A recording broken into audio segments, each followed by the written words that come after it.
This is VOCM Open Line. Call 709-273-5211 or 1-888-590-8626. The views and opinions of this program are not necessarily those of this station. The biggest conversation in Newfoundland and Labrador starts now. Here's VOCM Open Line host Paddy Daly. Well, all right, and good morning to you. Thank you very much for tuning into the program. It's Tuesday, January the 27th. This is Open Line. I'm your host, Paddy Daly. David Williams, he's produced the program. Let's get it going. If you're in the St. John's metro region, the number to dial to get in the queue and on the air is 709-273-5211. Elsewhere, toll-free long distance, 1-888-590-VOCM, which is 8626, so yet another pretty brutally frigid cold day out here in the metro region anyway. So apparently some pretty significant snowfall coming, maybe upwards of 25 centimetres in the metro region. So I'm glad it's not my business to be making decisions about open the schools or close the schools, but it always comes across as a pretty strange decision to close the schools 2 hours early. I mean, I remember back when my boys were in school, it's a nightmare for the parents or caregivers or aunts and pops to try to coordinate the 2 hour early closing. I'm not so sure what it's based on. Maybe there's some exams ongoing or something or other, but anyway, here we go. Now, before we get into some of the topics of the day, and of course you know the show, the topics are entirely up to you. Just some personal news to get out of the way quickly before we move on. For the past little while, I've been kind of considering what my future might look like. And I've made the decision that I'm resigning. So today is my last show. So, you know, the people who I owe a debt of gratitude to, they know who they are. So, for starters, Dave Williams, who I've worked with for quite a long time here. He's been a great partner and a great friend. Big thanks to Dave. Thank you to the company for giving me the opportunity back in the day. Started by, you know, a season on Nightline, then did a couple of seasons of Back Talk, and then I've been sitting in this chair for quite a long time. Feels like a long time anyway. So, I think I'm in my 16th year on the talk shows here at VOCM. So, whether it be all the way back to John Steele and, of course, from Mike Murphy and Mike Campbell and Greg Smith and everyone in the newsroom and everyone that I've worked with here over the course of these years, big thanks. And the biggest thanks goes to those who support the program. So whether you be supporters of or detractors of me and or the show, if you've tuned in and contributed in any form or fashion over the years, a hearty thank you to you. That's what makes the show work. That's what made this job interesting. It's what made this job very difficult. It's also made this job very rewarding. So today being my last day, and we needn't focus in on that because it's the topics of the day. It's the issues of concern to you. You bring them forward. We'll do our best to have a good show, and we'll look forward to your contribution here this morning. All right, so that's that. Just a couple of quick sports notes, which I love to do. So I'm going to enjoy watching Canada's Vicky Mboko into the future. 19-year-old tennis phenom. She's going to be a world beater. So she came up against it in the fourth round at the Australian Open, facing world number one Aryna Sabalenka. Got absolutely smoked in the first set, but then took the second set to a tiebreak, but out after 4 rounds at Australia, or in Australia. Look forward to her in the future. Now, keep an eye on Team Mackenzie Mitchell at the Scotties Tournament of Hearts up in Mississauga, Ontario. They've got to win. Beat Nunavut there, I guess maybe Sunday or Saturday. The days are all blending together. So still with one win, but there's some 27 curlers at the Scotties making their debut, and she's one of them. So good luck the rest of the way there. And the dates have been set for one of the biggest hockey tournaments in the province. It's the Royal Newfoundland Regiment Memorial Hockey Tournament. It's high school hockey. So both the young men and young women compete in this. The dates are set April 13th through the 19th at the Paradise Double Ice Complex and the Glacier in Mount Pearl. All right, and this is a really unfortunate story regarding Canadian swimming. And we're some of the best swimmers in the world.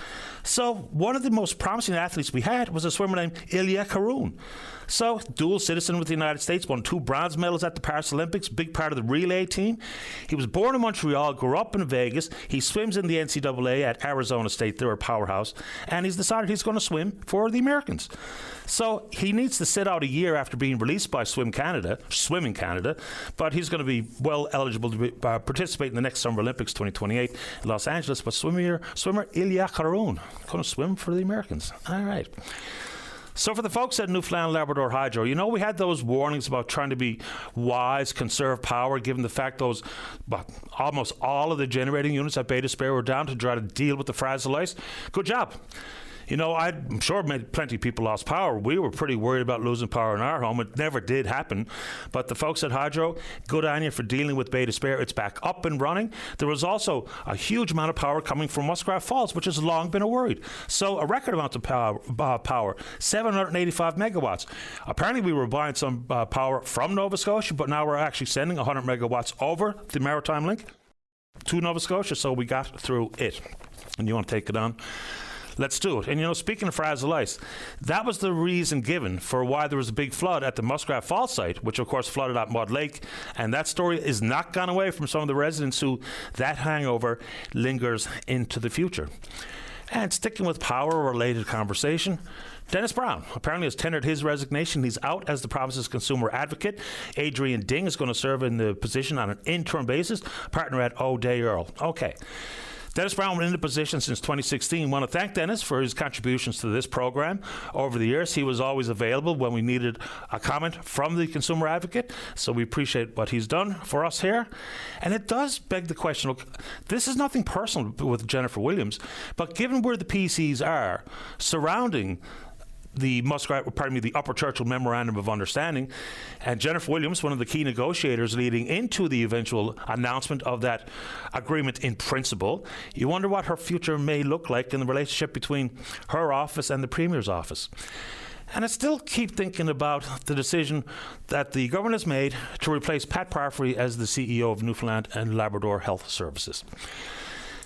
So we're told by the government it's not political.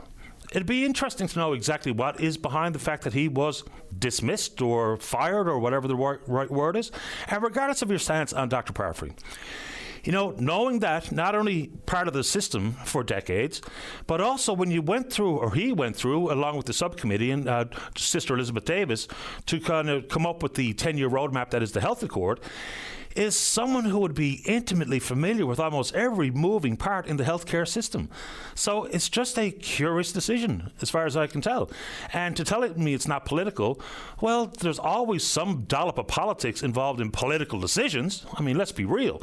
So whether it be headbutting on the possibility for a further erosion of services in some more rural, remote parts of the province, given what we've seen in some of the document that is the roadmap called the Health Accord.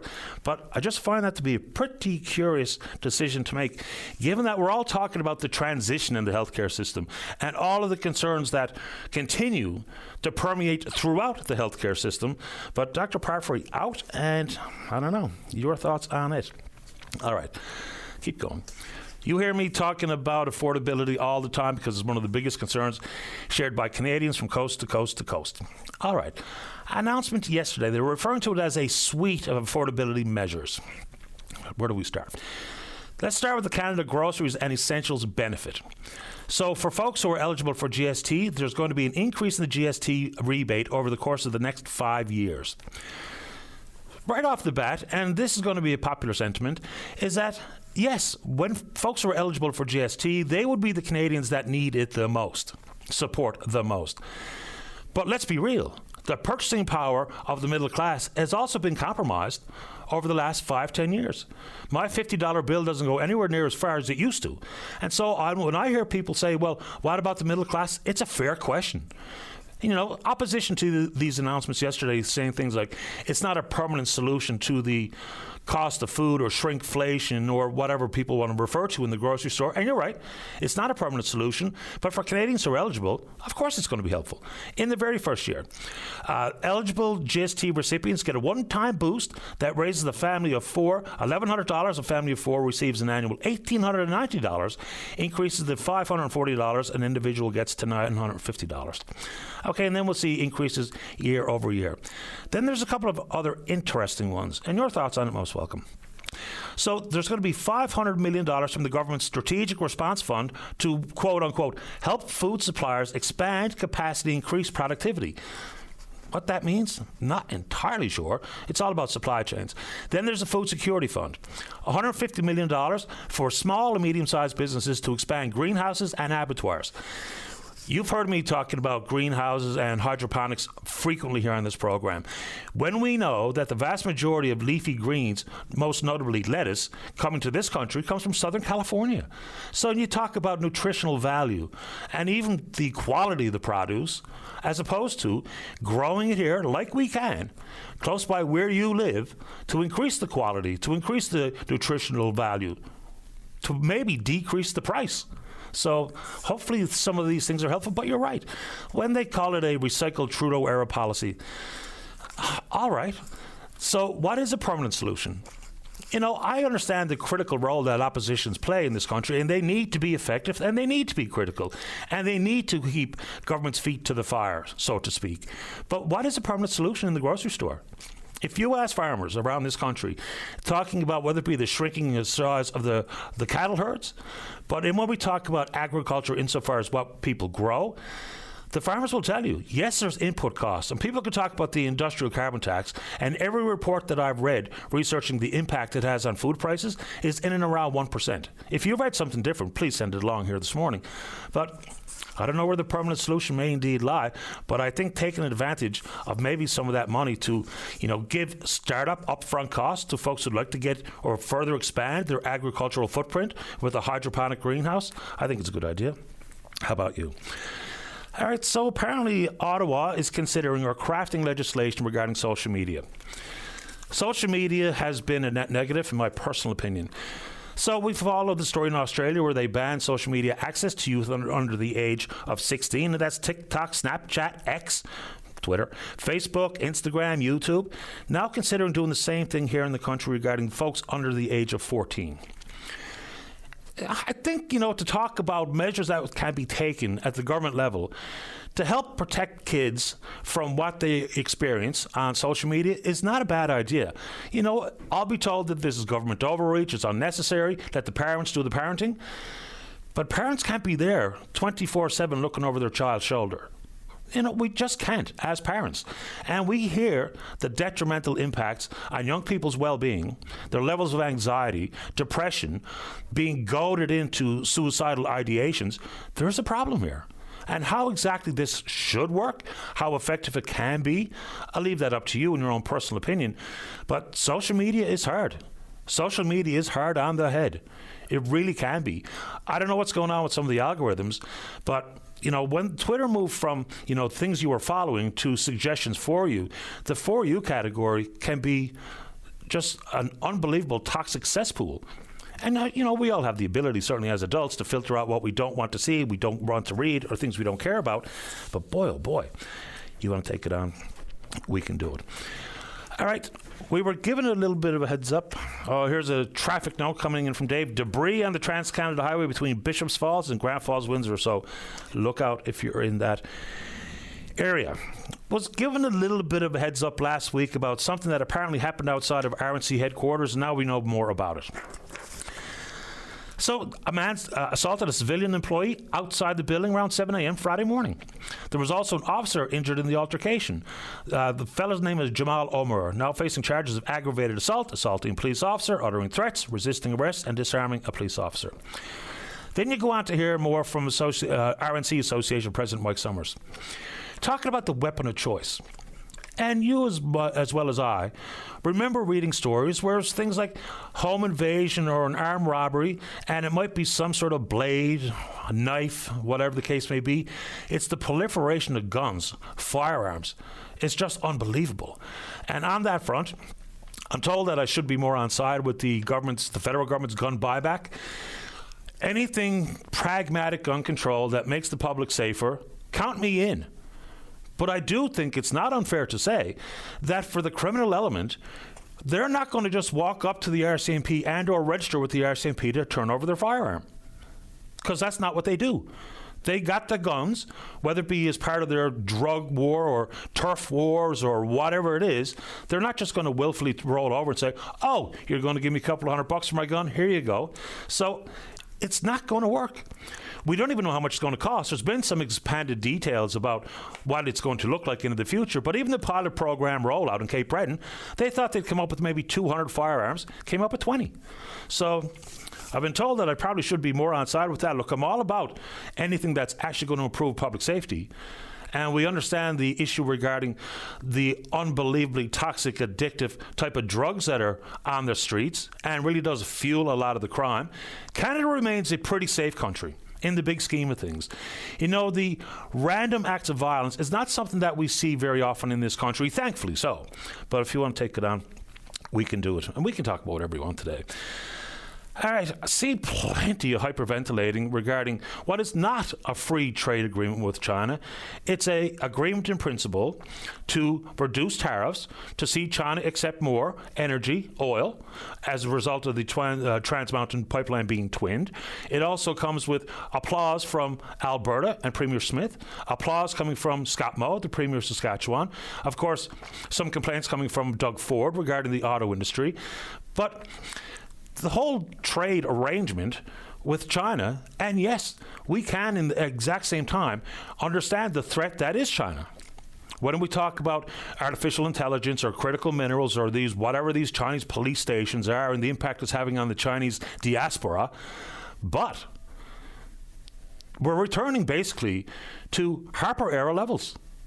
Like, the fact that there's a cap on 49,000 Chinese-made electric vehicles, which come with some distinct security concerns, I get it. But it's also important to remember, Canadians can choose to not buy them. We can try to do whatever we can to impose security guardrails regarding the compilation of your own personal data from driving a Chinese electric vehicle, whether it be scraping your phone or biometrics or whatever people's concerns are there. But the overreaction sometimes is just really hard on the head. And to be told that we're destroying ourselves from within, comments coming from Donald Trump, man, what is it here? Are the Americans the only country allowed to do trade with China? Can we not walk and chew gum and understand security concerns and still expand trade options? If the need is to diversify our economy and trade markets, then how could the market that is China be left out of the equation? We've long traded with China. But for the Americans, like whether it be their the least diplomatic diplomat on the face of the earth, Pete Hoekstra, with once again, yet another warning for Canadians. And this is about the purchase of the F-35. Man, listen to the leadership in Denmark. They're basically saying, don't buy them. They're out of service more than they're in. All that being said, in 2021, our Department of Defense did a pretty comprehensive comparison between the Gripen, the Saab Swedish fighter jet that is the Gripen, when compared to the F-35. The F-35 outperformed it by large margins, so we're told. Exactly what is inside those comparisons and those tests, I'll leave it to folks who know more about it than me. But, yeah, anyway. Let's check in on the Twitter. We're VOCM Open Line. You can follow us there. Email is openline@vocm.com. And yes, let's make it a topic-driven show. And if there's someone who would like to comment, whether it be say, you know, the time has come, good riddance to me, and or say goodbye or whatever, we can do that too. Let's go. Let's take a break. When we come back, Chris is in the queue to talk about mental health, which has always been a very important conversation on this program that we've been pleased to have, for the obvious reasons. Then we're going to talk about the roads. Sid wants to talk about government privilege. We'll get him to expand on that. And then we're going to speak with you. The topic, entirely up to you. Don't go away. Welcome back to the show. Let's go. Line number 1. Krista, you're on the air. Hi, Patty. I had no plans to call you this morning, but Krista. I was listening to your...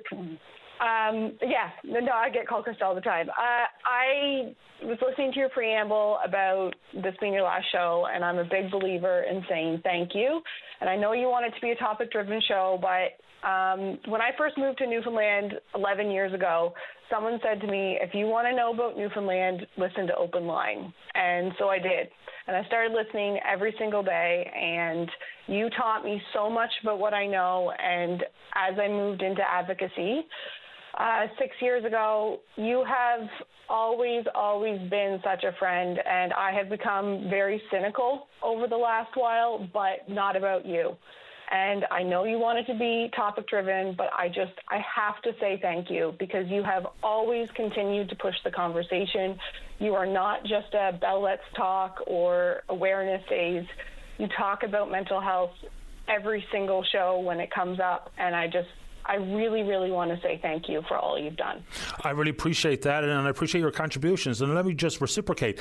You know, early on, I would unfortunately, in my mind, conflate mental wellness with mental illness, with mental health, when in fact, it's not splitting hairs either. There are different conversations that require different perspectives, different contributions come from people like yourself. So I've learned a lot about the world of mental health, mental wellness, and mental illness from you and people like yourself. So your work on this program has been very much welcomed by me, and I think has been very helpful.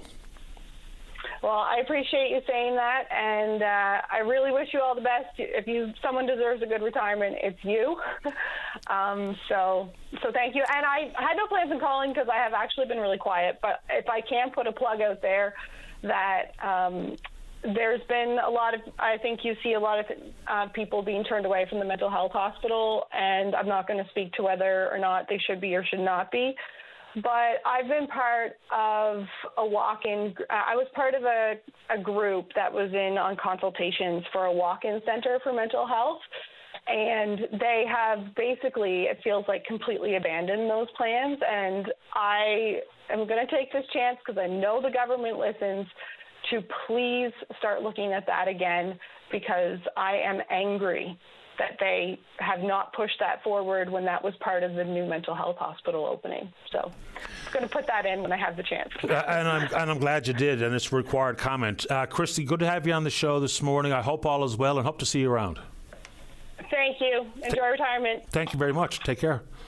All right, bye-bye. Bye. Just to clear up one thing, and again, this might not be of any concern to anybody, but I'm not retiring. I'm too young, and I can't afford it. So that's just a quick personal plug that hopefully I've done enough to have some further opportunities. What that might be, I'm really not sure. But I'm not going to another job because I don't have another job to go to. And hopefully I can figure that out in short order. But not retiring. I wish I was, but I'm not. So I'll be looking.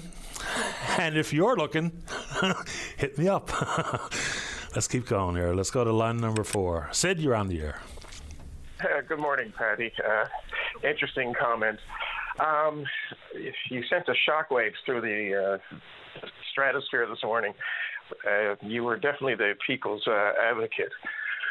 But I wanted to wish you well, and hopefully you'll find your new spot. And we'll miss you. So I called in about the privilege of government. And it's a topic that's been on my mind lately, and a few of us in the community have been wondering.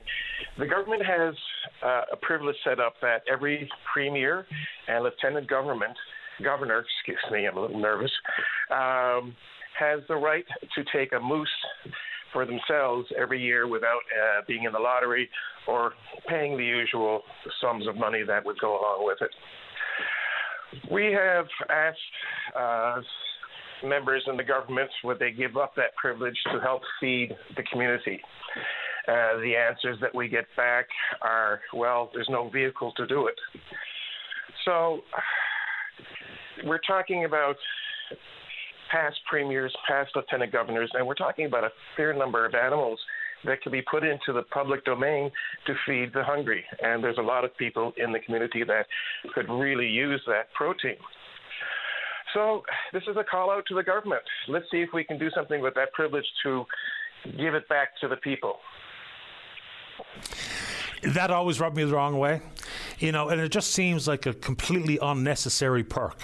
I get that, you throw yourself into the public spotlight, that, a certain rate of pay and certain per diem benefits and those types of things.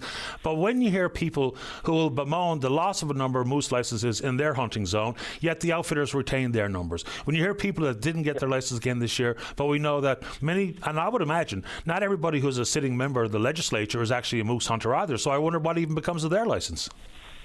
Well, as one former executive told me, I don't have a gun and I don't have the ability to go out and get one. So it's lost protein to the masses that could be used. Now, here's the real rub. There's no legal way for anybody, unless you're a private person, to donate meat to another person. There's no vehicle for them to give it to let's say a organization gets a license and wants to give all the meat to some form of food distribution, but there's nothing in law that allows them to do it. So it's a two-sided thing. And the laws are very complicated around this. I don't know very much about it. I've only listened to people talking about it.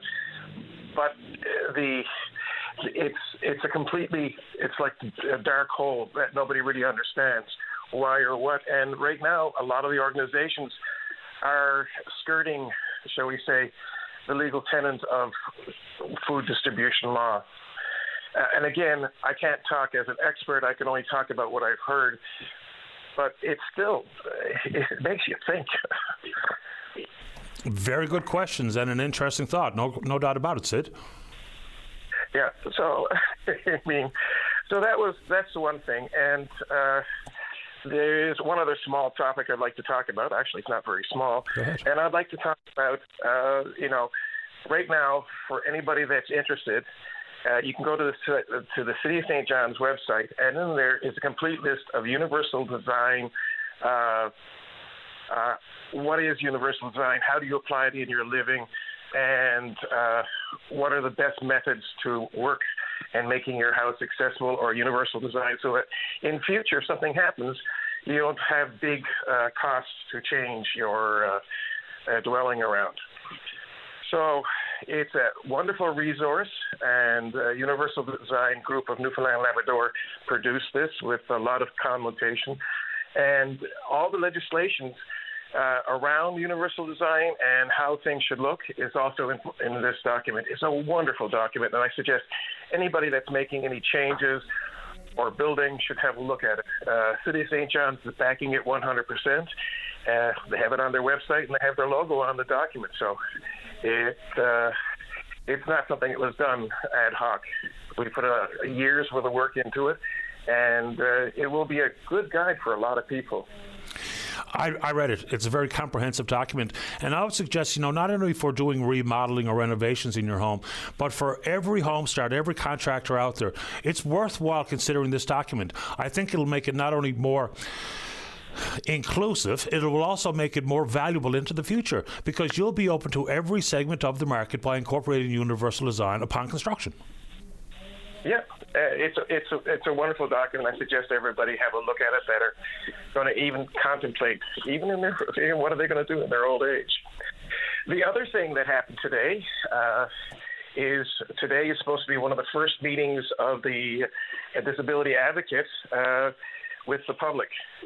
So the government is moving ahead with that, and I want to send them out a little bouquet and say thank you for starting it, putting your money where your mouth was, so to speak, and I do apologize for the reference.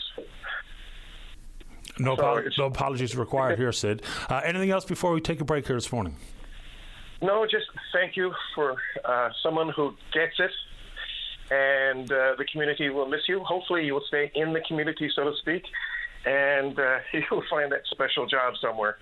I really appreciate the kind review, Sid. Stay in touch. You too. Thanks very much, Patty. Bye. Bye-bye.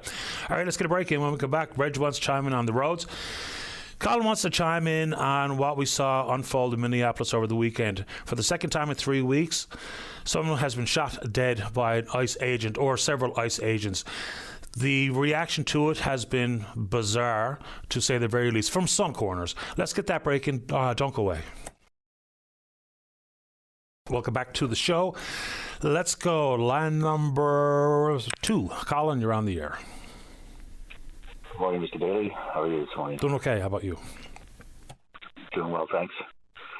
Before I get into my topic, I want to talk about the situation in Minnesota. But first, I want to talk about you and your years of service to VOCM, and especially as your host of the Open Line Show, the premier radio talk show in the province.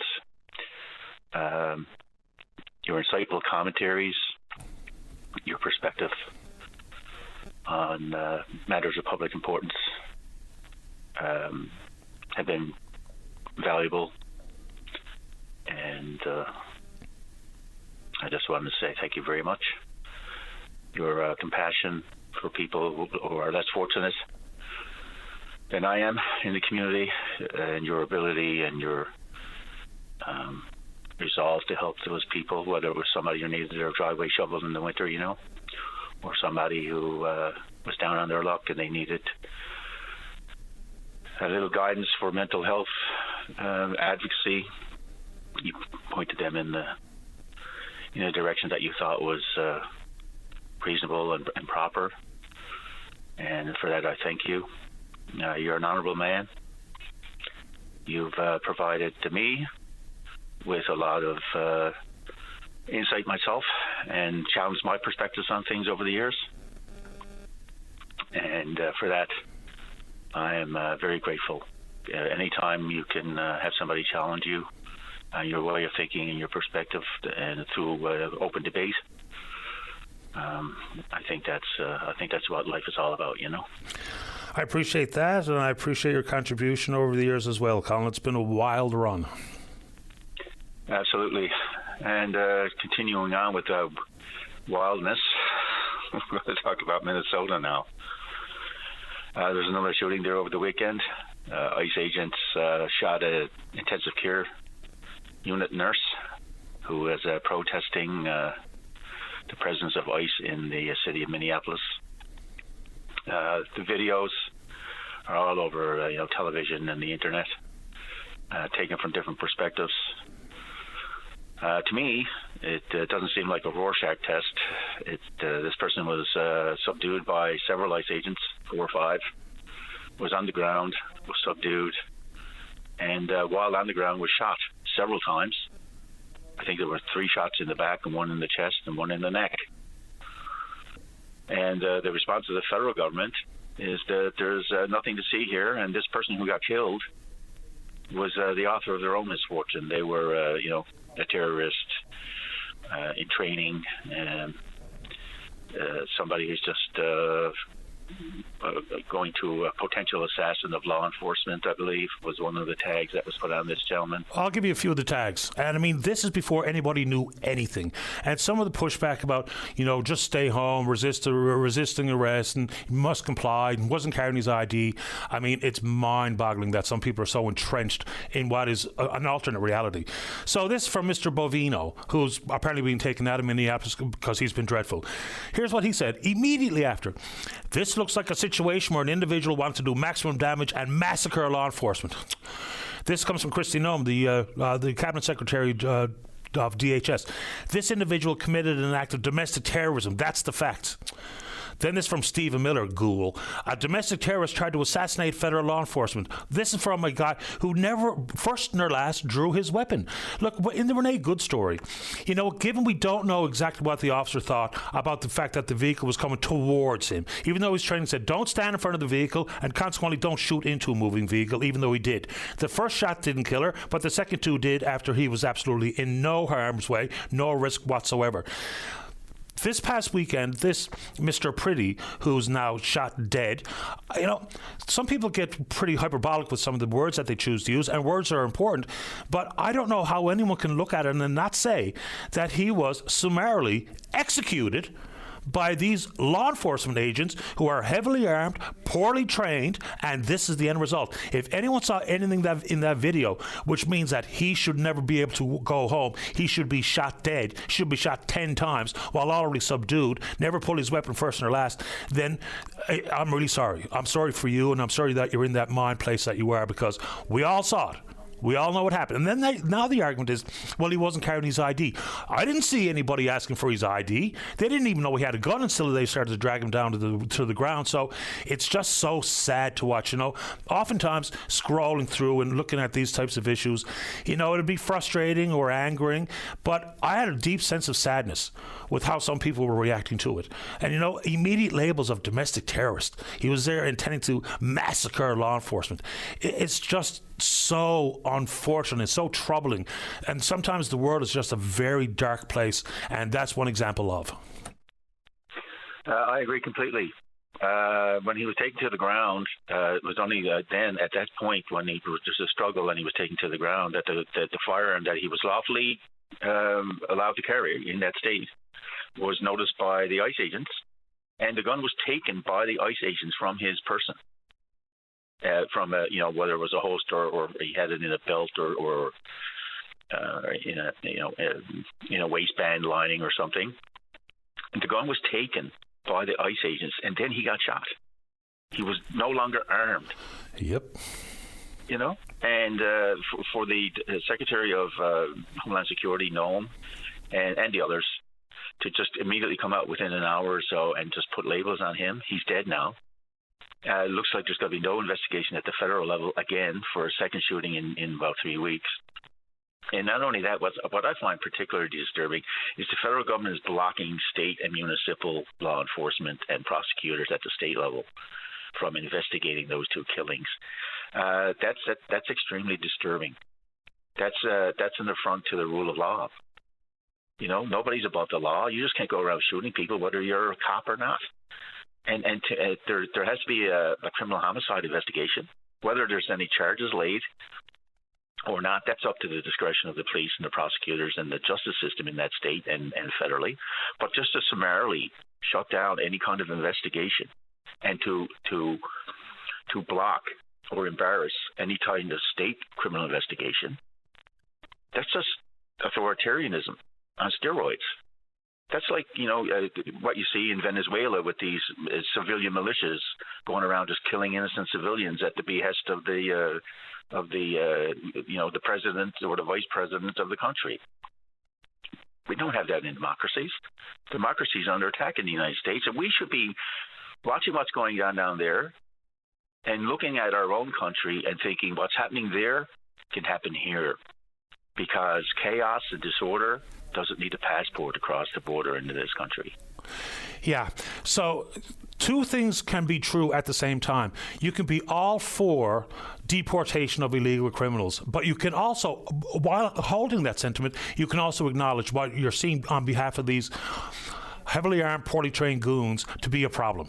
I mean, even the government side itself is starting to walk some of this stuff back, and rightfully so. I mean, I don't know how anybody can support what they saw there. That's not what you voted for, and if it did, you have yourself a deep-rooted problem. Colin, I appreciate the time. Anything else before we say goodbye this morning? I just want to wish you all the best in your future endeavors, and hopefully you stay in the public space and continue on with your skills and knowledge, and to continue to be a benefit to the province with your advocacy and your profile, public profile. Appreciate the kind words. Thanks a lot, Colin. Thanks, Paddy. Cheers. Take good care. Bye-bye. And just very quickly, once again, I will try to get to the messages that I've been receiving so far this morning. But if you don't hear back, look, I appreciate the kind words regarding the show and what have you. So I'll try to reply to as many as possible. But, if I don't get to you, this is a reply all verbally. Thank you very much. Really appreciate it. Let's take a break. Don't go away. Welcome back to the show. Let's go. Line number 3. Reg, you're on the air. Good morning, Paddy. How are you this morning? Not too bad, Tal. How about you? Oh, pretty good, buddy. Now, listen, Paddy, I see, according to the forecast, we're in for another snowstorm, give or take how much, we don't know, but some places different than others. So I'm just wondering, Paddy, since I've been on the line with you sometime last week regarding a couple of appointments that I missed due to the road conditions and what have you, is there any chance, Paddy, getting Barry Pitton, I think his name is, Minister of Transportation, and have a chat with him regarding our roads? Because I'll tell you, I talked to a lot of people after I talked with you, Paddy, and something's got to be done. I mean, I talked to an ambulance driver now, Paddy. I won't mention no names or nothing, but this is what scared me a little bit. That particular day, they were dispatched to go to Glovertown from Gander on call. They were debating into the Gander whether to go out or not. My God, Paddy, I mean, they were airing stories like people that were coming in from out in that neck of the woods to Gander and took them an hour and a half, 2 hours or whatever. I mean, Paddy, when you get this coming from an ambulance driver, I mean, they don't know if they should go on the road or not. I mean, what's that telling you? I mean, mind you, Paddy, there's a lot of people probably on the road that don't need to be on there. But I mean, everyday life. I mean, regardless. I mean, we get snow, and it is what it is, regardless if you should be on the road or not. But people do have to work. I mean, we have people from all over the globe down here. I mean, down the shore, they got to go to work. I mean, a long jaunt from down the shore to Gander. They got no other choice than to go. So what do? Do you turn around and come back, or do you continue on because you got to make a living, you know, Patty? And if the roads are not cleared, I mean, what are you supposed to do? You know, Patty, it just I don't understand it. And the people that I talk to from all different areas got the same scenario. So I don't know. Good questions. I don't know if the minister has time for the program this morning, but you know, it was, I guess, one day last week, maybe Monday last week, or maybe it was the week before, when the complaints about snow clearing. And look, I get it. The snowplow operators and those who are driving the trucks, they're doing their best. They're doing what they're told. But that one particular day, sometimes we hear complaints coming from one pocket of the province or the other, and we wouldn't know exactly what was behind the concerns. But it was the entire province. I mean, I was absolutely bombarded with emails from stem to stern, from 9 to 12, about the exact same complaints about the lack thereof regarding snow or winter road management. Exactly, you know, Patty, and like you said, it was all over. I mean, just not in one area. I mean, it was pretty well all over Newfoundland. And God love, like I said, like you just stated, the plow drivers. I mean, you know, I'm not taking anything away from them, I guarantee you. But there's something lacking, Patty. I mean, is it due to lack of drivers? They don't have enough people to do the work. I mean, you need guys operating the plows. You need loader operators. You need mechanics. I mean, there's so much involved, and it seems like to me, over the one storm there, the news that I got, there was at least 2 or 3, or maybe more than that, trucks down due to, you know, not enough mechanics. So I mean, that's raising a few eyebrows too, you know, Patty. I don't know. There's something not right, but anyway, I guess it is what it is, and hopefully, you know, Patty, we'll see some improvement now the next storm, in the next day or so that we're supposed to get. But anyway, I guess it is what it is. So anyway, I'm going to stop on that. Now listen here, I got a question for you. Fire. You blew the wind out of my sails this morning, buddy. I mean, I get up every morning, and I faithfully, when I get a chance, if I'm home, to turn on. I got the VOCM on 6 normally in the morning, and I start off with the guys there to start off in the morning.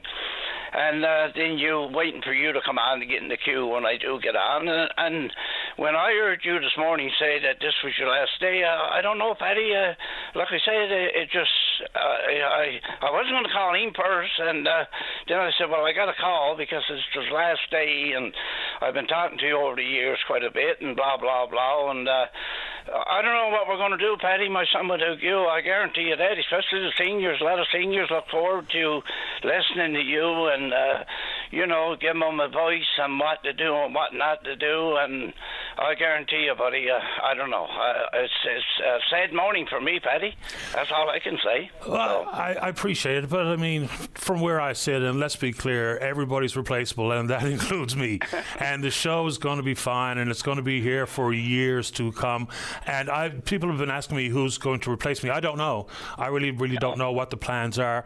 And I maybe caught some people off guard here at the office here this morning, and I'm sorry for that.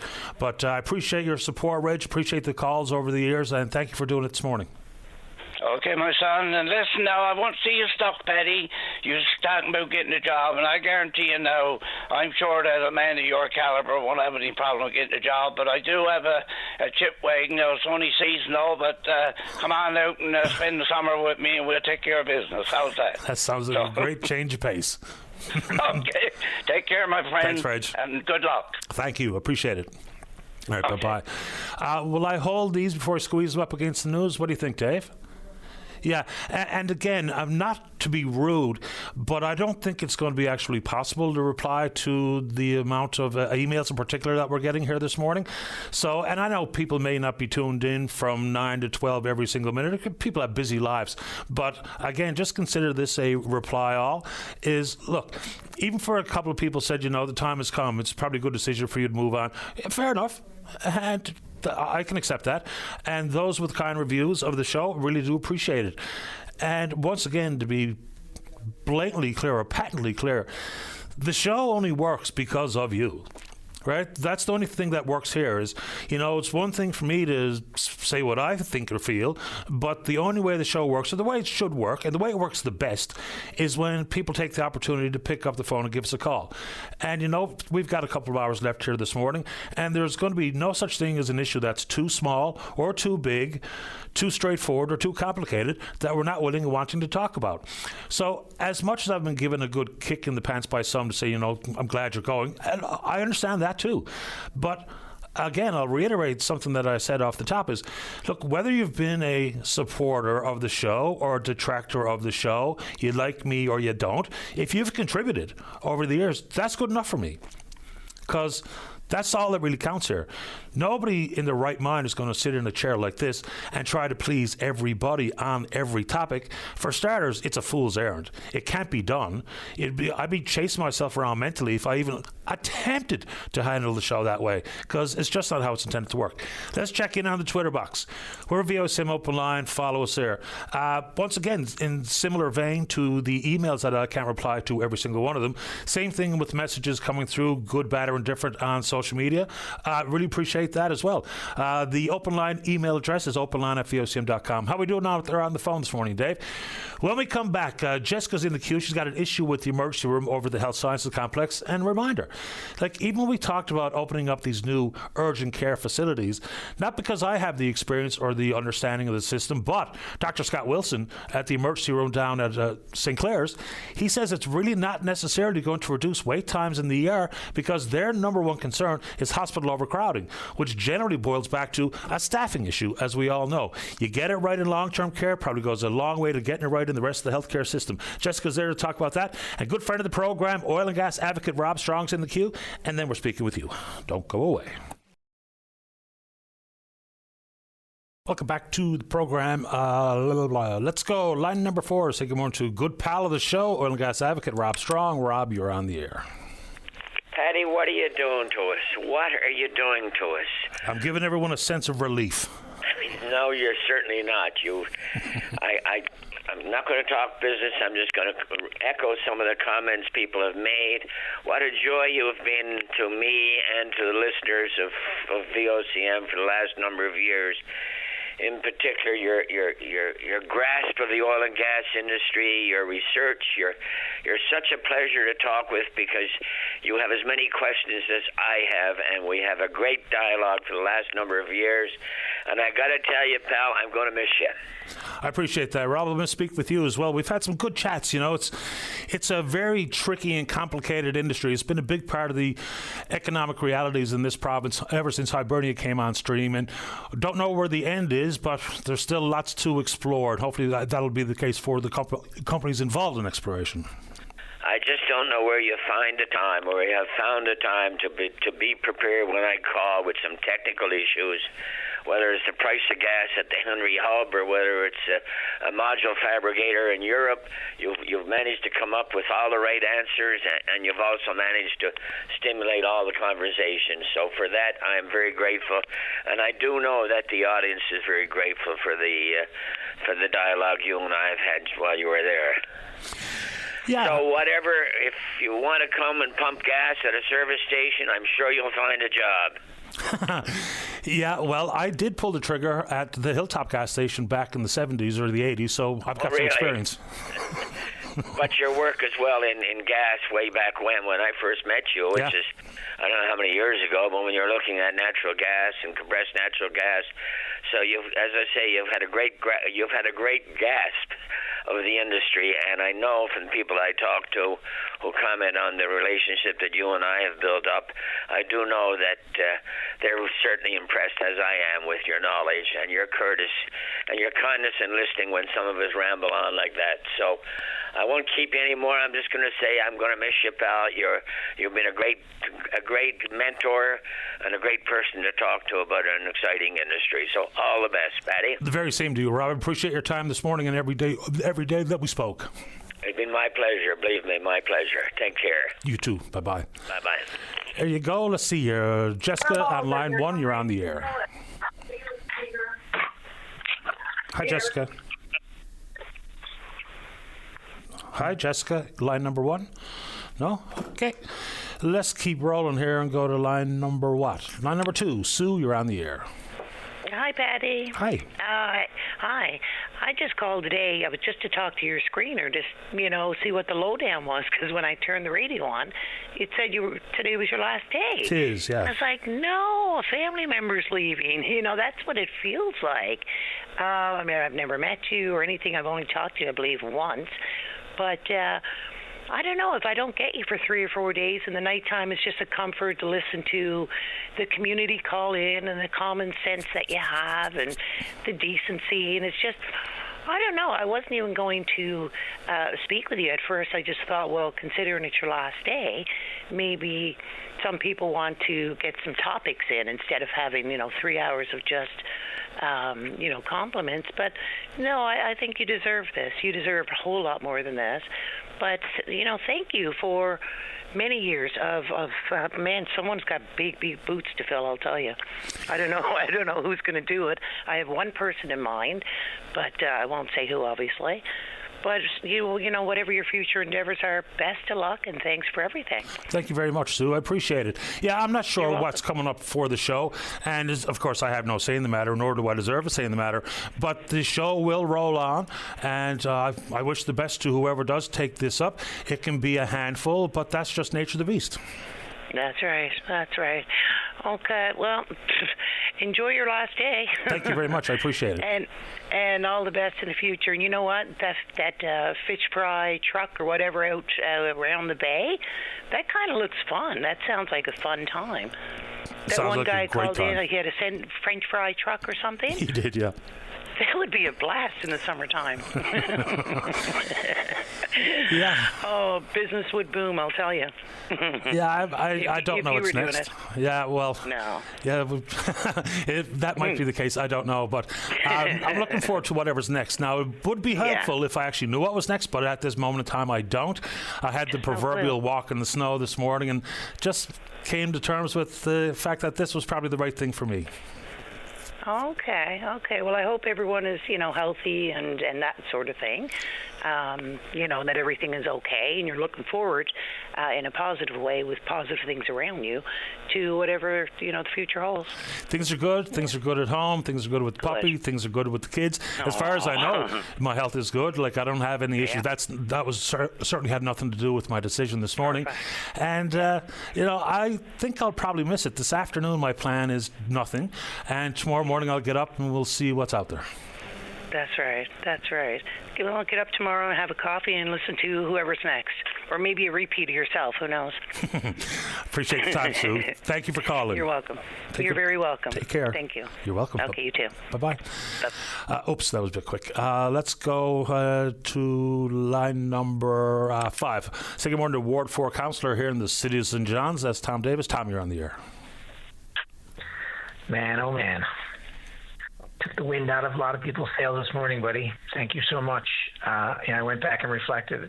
You and I started on this journey 306 weeks ago on March 17th, 2020, and it's been a wild ride for me. I don't know how you do it every day. So, on behalf of everybody who listens to the show, thank you so much for everything that you did and how you helped us navigate through Snowmageddon and then COVID and really, as far as I'm concerned, a lot of credit goes to you. I often thought when I first started talking to you, you and I were like really far apart on a lot of issues. And I think I moved more to the center and you moved, I don't know if center is the right word, but we kind of both came to some common ground on some things, and especially the fiscal situation of the province, which I don't think it's changed much since then. It's gotten worse, but I do think that you helped a lot of people wake up and realize a lot of realities around, and your voice of reason and incredible memory for random and important things. So listen, thank you so much for everything. I do have something I want to talk about, but let's do it. I think you deserve a lot of the accolades. I know you deserve all the accolades that you're getting, and I can't imagine what your life looks like because you were a real rock star in the province. So I look forward to what you do next. Me too. Whatever that may be. Yeah. So I want to talk about. I just finished reading Brinko, which is a book that was written in 1975 by Philip Smith.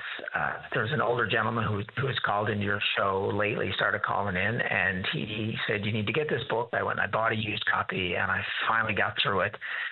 And it's basically the story of how the Upper Churchill came to be, and right back to its first discovery and right up through, and the challenges that a company that was put together, including the Rothschilds. It's interesting how that name kind of permeates through our history, but and the fact that a private corporation had to navigate all the politics, federal, provincial, both Quebec and Newfoundland.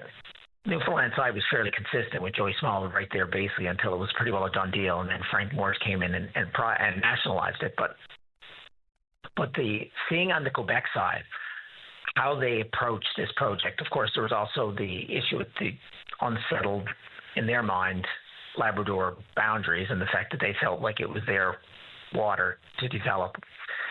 But when I think about what they had to go through, they basically big board and stole it, but they had the best people in the world pretty well developing it, helping develop it, and they were at it for a long time. They started in 1958.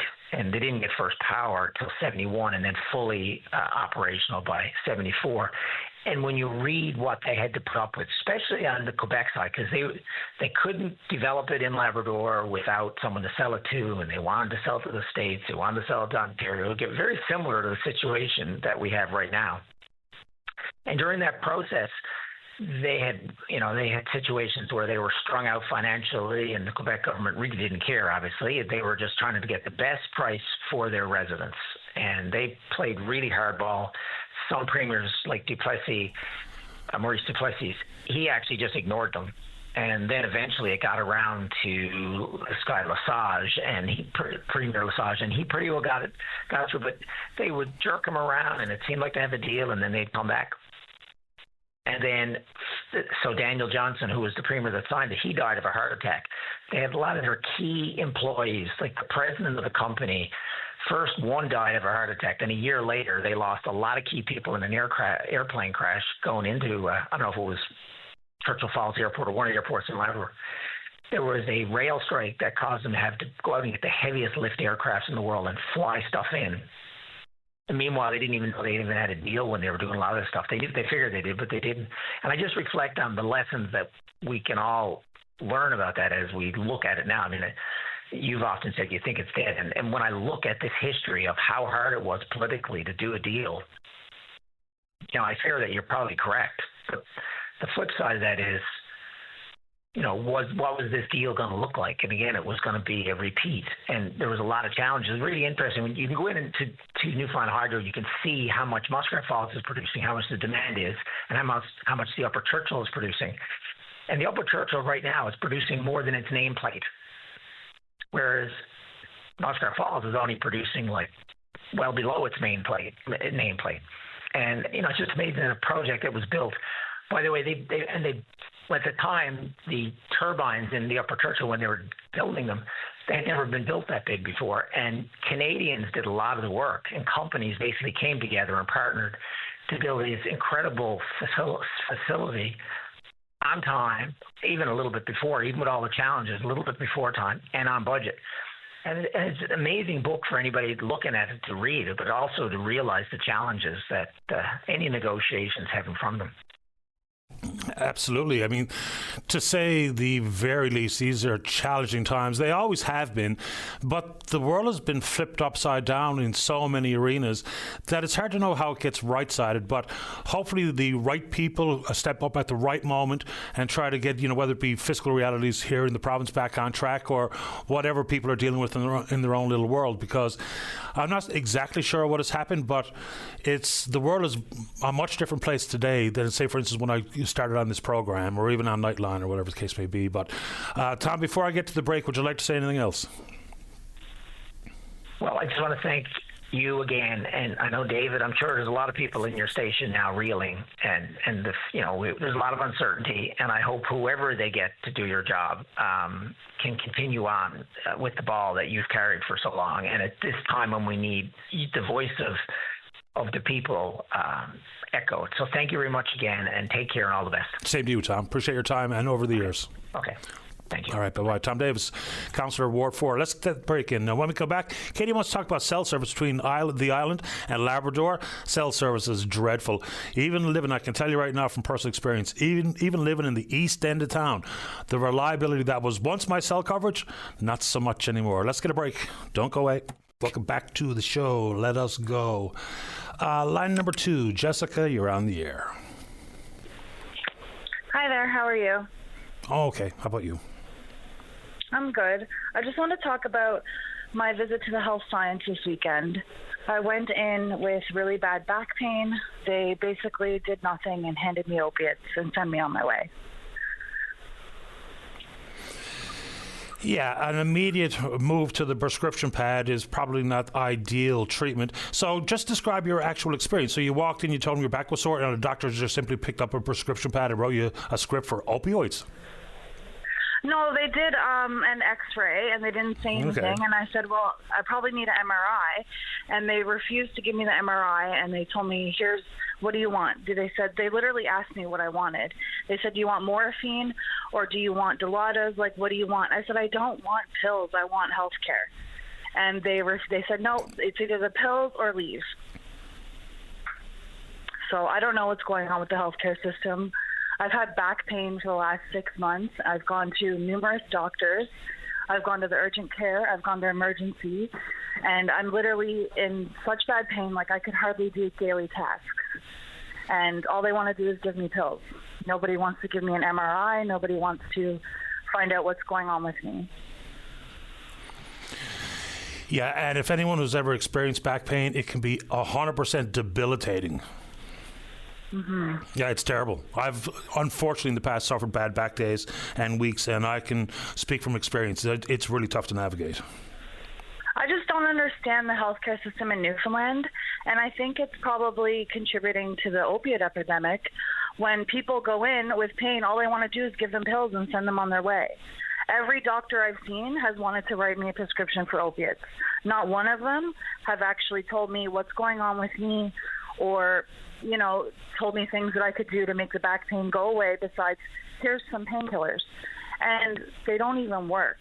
Well, the scary ones probably do, but I'm not going to take the opiates that are like really bad. But the ones that are minor, they don't even work for the pain.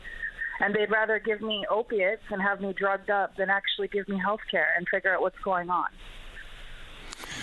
Everyone says the nurses and doctors are so pressed and so busy, but everyone I talk to is having this exact same experience, where they're brushed off in the emergency rooms, or their doctors don't actually want to do anything for them. Like, what is going on with healthcare in this province? Excellent question. And, not to take away from your own personal experience at the emergency room this past weekend, but I think people right across the country are asking the exact same question. What's going on here? I mean, you have emergency room doctors asking for a state of emergency to be declared in the province of Alberta. And just because I try to follow the news across the country, I hear the very, very similar stories about staffing concerns and wait times, whether it be for diagnostics or for surgeries or in emergency rooms. So it's a very good blanket question. What is going on? Yeah, and if everyone is having the same experience, how are they so busy to not help us when everyone is not getting help? So who's actually getting help to make them so busy? Because nobody I talk to is. I'm not sure what to say, Jessica, other than I wish things were dramatically different in the system, because once you get in there, by and large, people will appreciate the professionalism and the bedside manner of the healthcare professionals. The trick is getting in the system, whether it be for initial diagnosis that, by the sounds of it, you didn't really receive here. You just simply received a prescription, which is just part of treatment, not the treatment, in this case.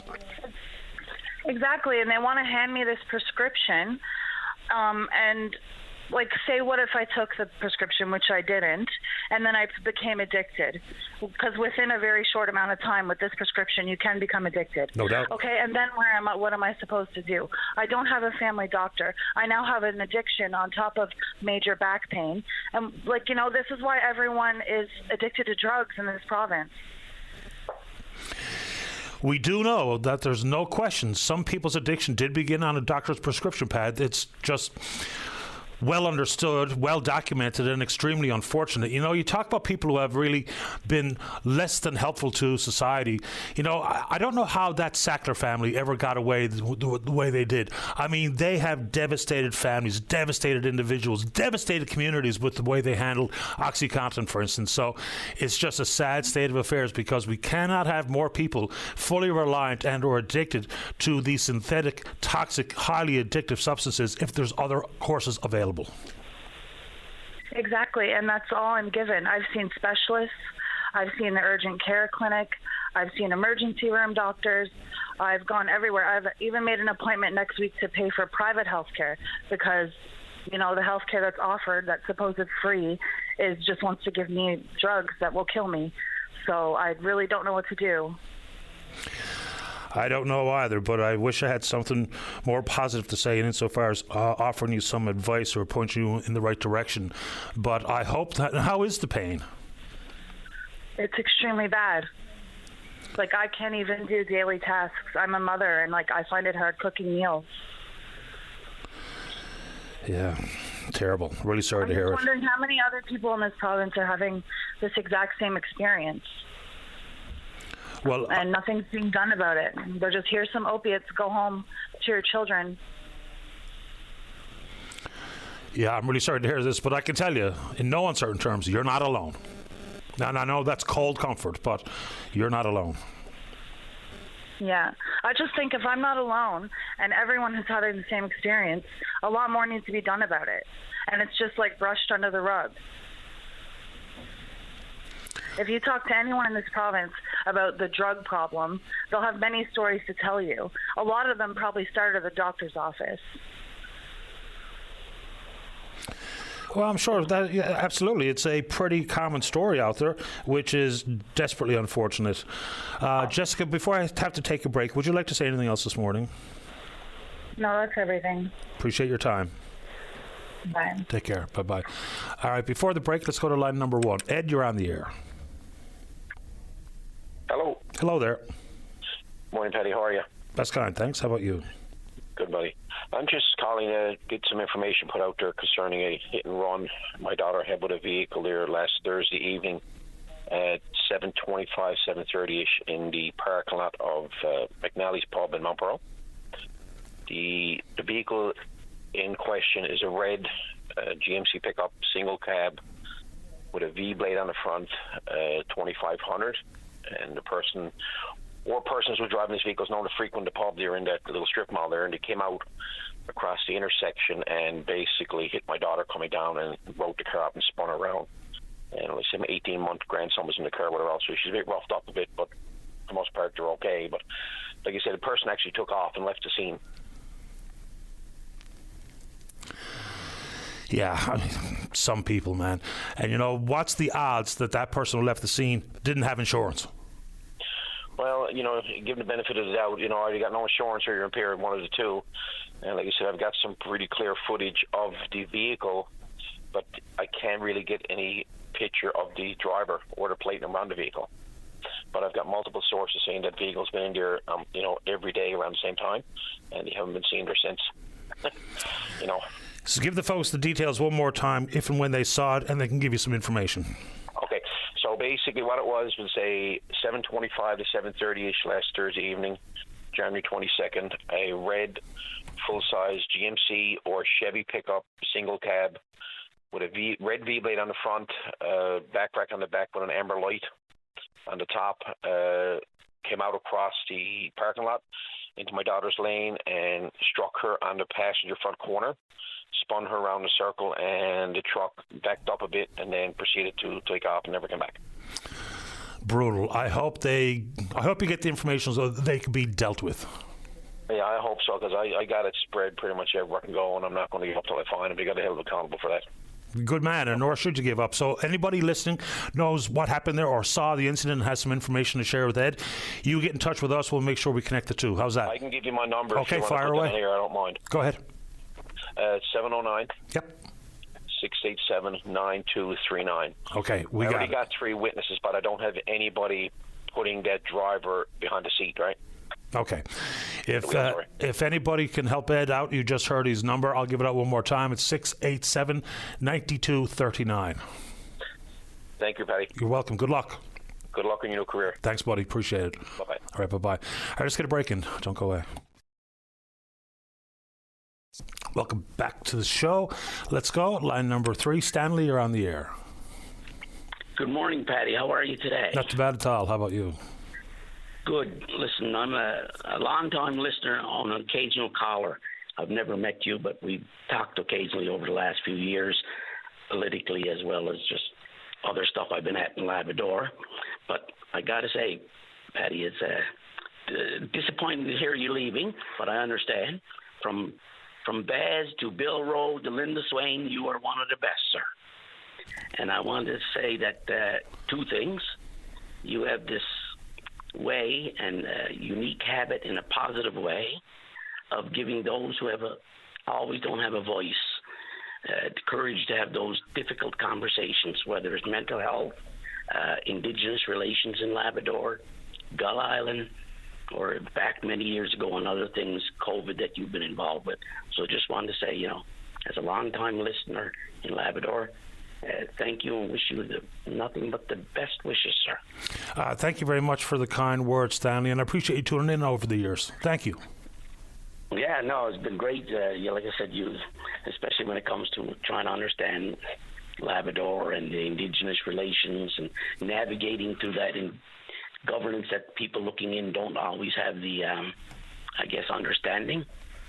I live it and breathe it for 40 years every day, and I don't always understand it, but you've given us a voice and always made the opportunity and venue for us to have that voice politically and publicly. So sad to hear you go, but wish you nothing but the best. Thank you, sir. And it's interesting what you said about understanding Labrador. It's something that I truly believe, and I've said a couple of times this morning. The only way I've been able to understand or try to understand a variety of things is when people who live in different parts of the province or have different life experiences or different perspectives, when they call or email me or whatever the case may be, that's helped me try to have a better understanding of a variety of things, especially Labrador. Because I don't think if you don't live in Labrador or have lived in Labrador and understand the Labrador issues, then it's hard to speak to them with any sort of clarity or any sort of authority. So for everyone in Labrador who's ever filled me in on a variety of things, that's been very helpful to me, and I appreciate it. Well, thank you. And again, your unique habit of giving that voice, and you have a really good positive way of providing empathy rather than sympathy, even with the previous caller. And to understand those mental health issues and technical issues in the oil field, it's a unique way. So I'm sure you'll do well wherever you go. I appreciate that very much, Stanley. Thanks for your time. Okay, from Labrador, have a good day. Cheers. All the best. Bye-bye. All right, bye-bye. All right, let's see. What's next? Line number 4. Katie, you're on the air. Hi, Patty. How are you? Doing okay. How about you? Great, thanks. Just want to say I've been listening to your program for a very long time. This is my first time calling in. I don't want to take up too much time today, but I've recently made the drive from Lab Seed to St. John's and back, and the cell phone coverage is just, atrocious throughout the entire province. So I know that's been discussed many times on your show, but just wanted to get the word out that something needs to be done. Look, I hear it all the time. And, I think there's a variety of contributing factors there. People who know more about it than me talk about things like the advent of 5G. It's much more convenient and works much quicker and provides different services than 4G, 3G, or SOS. But the fact of the matter is, it compromises the amount of coverage that we get from our cell phone towers. So what's good on one hand is terrible on the other. I hear stories like someone will say, I can see the cell phone tower from my kitchen window, and it used to be good service years ago, and now I'd get 1 bar. Same thing in the east end of town. There's some dead spots in the east end where I can be out for a walk with the dog and drop a call in my own neighborhood. So it's not good enough then. Cry me a river daily, because if you drive up and down the Burin Peninsula or the Great Northern Peninsula, or God forbid we're talking about coverage in Labrador, it's just brutal. It is terrible, and I am from the island, and I lived in Labrador for a short period of time, and I've made that drive, and I'm thinking if I'm in trouble driving a vehicle, or if I run into somebody else that's in trouble, I can't make a call. Now, luckily, I'm fortunate enough to have a service in my vehicle where I can connect via satellite and speak to somebody, but not everybody's fortunate enough to have that. No, you're absolutely right. And it shouldn't be a luxury. I don't want to take up too much of your time today. I wish you all the best with your journey. I think that you deserve a bouquet today, and I hope that you get to spend some time at Marble Mountain. I've heard you mention that throughout the years, that you enjoy spending time there. So wishing you all the best. Thanks again. Thanks again, Katie. Appreciate your time. Take care. You too. Bye-bye. Yeah, Marble's calling my name. Hopefully the folks involved in operations at Marble Mountain will get the weather to cooperate a little bit this year, because the last couple of years have been just dreadful. Let's go to line number 5. Michael, you're on the air. Yes, good morning, Patty. How are you? Doing okay. How you doing? Not good this morning. Heard that you were leaving. Yeah, today's the day. Good news for you, I guess, but not for Newfoundland, Labrador, Mr. Canada. I'm sure everyone's going to be just fine. Yeah, well of knowledge you gives out, brother. But anyway, like last lady just said, not a bouquet you need, it's a big bouquet. The biggest one you can get. From Bill Rowe to Randy Sims to Baz Jameson to Linda and you, whoever takes the job, got big shoes to fill. And I hope Linda Swain comes back, because she's probably the good one to fill your job. One more thing, say, before I let you go. Sure. Get into politics, buddy. I'm telling you now, you'll make a good... If you run politics where you ran open line and no back doors, I'd say you'll make a better politician than anybody in there. Yeah, I don't see it in my future. If Ed asked me 10 years ago, I would say, yeah, maybe I'll give it a crack sometime in the future. But at this stage, I don't think it's for me. I don't know what's next, but I'm not even going to try to think about it until I get up tomorrow morning. Today is going to be a day of just collecting my thoughts, take a deep breath, decompress, and then we'll see what happens. Well, like I said, I listen to you every day. I've been listening to Bill Baz Jameson. And like I said, I'll bet you on listening to you again tonight on the preamble, or whatever they call it. So, Anyway, best of luck. Thank you. Appreciate it, Michael. Have an Abbey ready to go. Yes, sir. The wife's not going to want you home every day. Well, and I'm sure that's 100% true. And plus, if I was retiring, it'd be a different kettle of fish, but I'm not. I'm resigning from here, and I still got some years left where I, not only want to work, I need to work. I got to be honest. If I had the money, I'd retire today, but I don't. Like most people, I got to keep going for a few years yet. I give everybody. Anyway, good luck, brother. Thanks, Michael. Appreciate it. Down the road. Okay, pal. Bye-bye. Take care. All right, let's see here. Break right on time, just like I have for every show for 15 plus years. Don't go away. Welcome back to the show. Let us go. Line number 2, say good morning to the co-chair external at St. John's Pride. That's Eddie St. Cyr. Eddie, you're on the air. Good morning, Patty. Thanks for taking my call this morning. Happy to do it. Good. I just wanted to call in and talk about some work that St. John's Pride's doing to create some spaces for people to get together in community across the province. And we've got 2 things coming up. The first one is we're doing a community planning session at the Lantern for the 2026 festival on January 31st, and that's an open invitation to people to come in, learn about the festival, learn about how we kind of do events, and then see if we can get some ideas going for 2026 as we kind of lock in what that festival is going to look like in July. And then the second piece, which we're super excited about, is for the second time now, we're going to see if we can kind of make these spaces out in the more central part of the province where you've got, not as much population, but still got some queer people out there that are looking to be in safe spaces and communities. So we're going out to Gander February 6th and 7th for our second annual curling fun spiel. And this year, we're bringing out Terra Nova, Newfoundland's very own, from Season 5 of Canada's Drag Race, and DJ Code B to have a nice social Saturday night while we're out there. Sounds good. Yeah. Well, and wanted to call in, Patty, and just really make sure that I had the opportunity to tell you that I don't talk about easy topics, especially on live radio and those kinds of things, but I've always appreciated the runway that you gave the conversations that we had, the effort that you put in to try and understand what we were trying to talk about in local media and about things that were going on locally, and I sincerely appreciated that over the last couple of years. And I appreciate you making time for the show, Eddie. Look, the most difficult, the most emotional, the most traumatic conversations are the ones that are the most important to have. For far too long, they have not been entertained in mixed or public company, but that's where they belong. I mean, because without them, people are just running with their own potentially misguided understanding of things where, you know, just a bit of helpful sharing of information, sharing of emotion, sharing of opinion can probably be helpful to folks who need it. And I'm glad you have made time for the show over the past number of years, and hopefully it's been helpful to folks represented by St. John's Pride. It absolutely has, Patty. And even in my past life, I worked in politics and policy, and I don't know who's coming behind you, but I hope that they've got the focus and the tenacity to do as much reading as you do, as quickly as you would do, to be able to get on and do the morning kickoff with a huge report that had just dropped from the government the night before, and have some kind of insights and be able to break that down for all of us to try and understand. That's no easy job, and I was always impressed and amazed at how you were able to do that. And I appreciate that. And you know what? I wonder will my habits change very much into the future.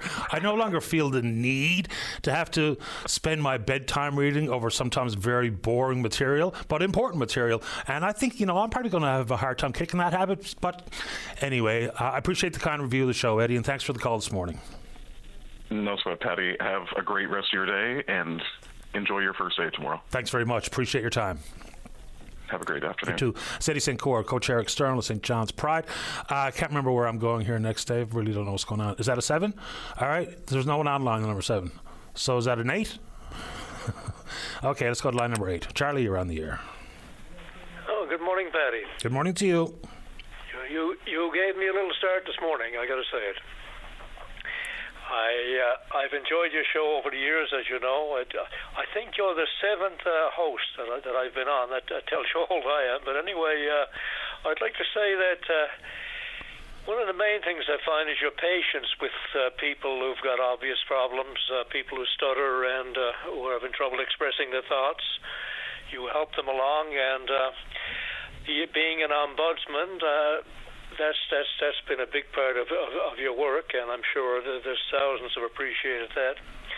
Anyway, we will miss you, and I'll go on to a little bit of a couple of items, if I may. Sure, go right ahead. The Atlantic nickel chromium discovery in St. Anthony, do you know anything about that? Not particularly.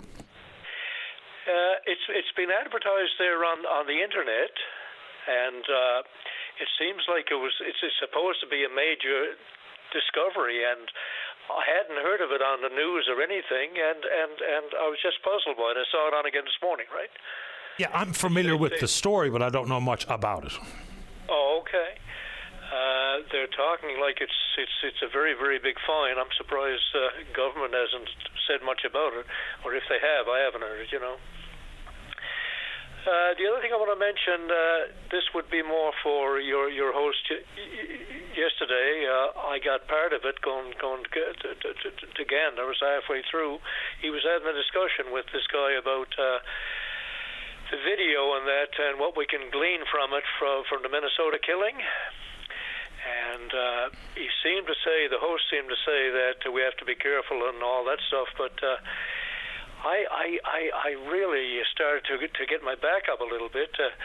The other guy was saying the evidence is very clear and so on, and Mr. Callahan didn't seem like he was accepting that. But I mean, we've seen it over and over. The gun was removed. That's been shown. They shot him. When they yelled gun, if you shot the first time, with surprise you could call that something else. But the other 9 shots were murder, right? And I just don't see how we can have a balanced view on something like that with video coming from all angles and so on. And I've heard McConish on CNN get on with the same kind of thing. Sometimes there is no balance. Sometimes it is all one-sided. But I don't know if you want to comment on that or not. Well, I mean, the initial comment coming from people in leadership positions is disgraceful. You know, he's intending on massacring law enforcement, domestic terrorists, all these types of things. And then, you know, trying to say just don't resist and all the other very, very flimsy arguments. I'll ask the same question based on that weekend shooting as I did with Renee Good. Is anything that either of those people did should have resulted in them being shot dead? And if the answer in some people's mind is yes, then I don't know what to say. I don't know how to help you. They loathe, they hate people filming them. That's what it was all about. He angered them because he had pictures and he was trying to help that lady who was being pushed around. And as far as I'm concerned, they lost their cool, or one guy did. And to continue shooting, it shows a mentality or something that it's just unheard of. You just don't get that in a normal democratic nation, you know. But anyway, I guess I'll leave it at that.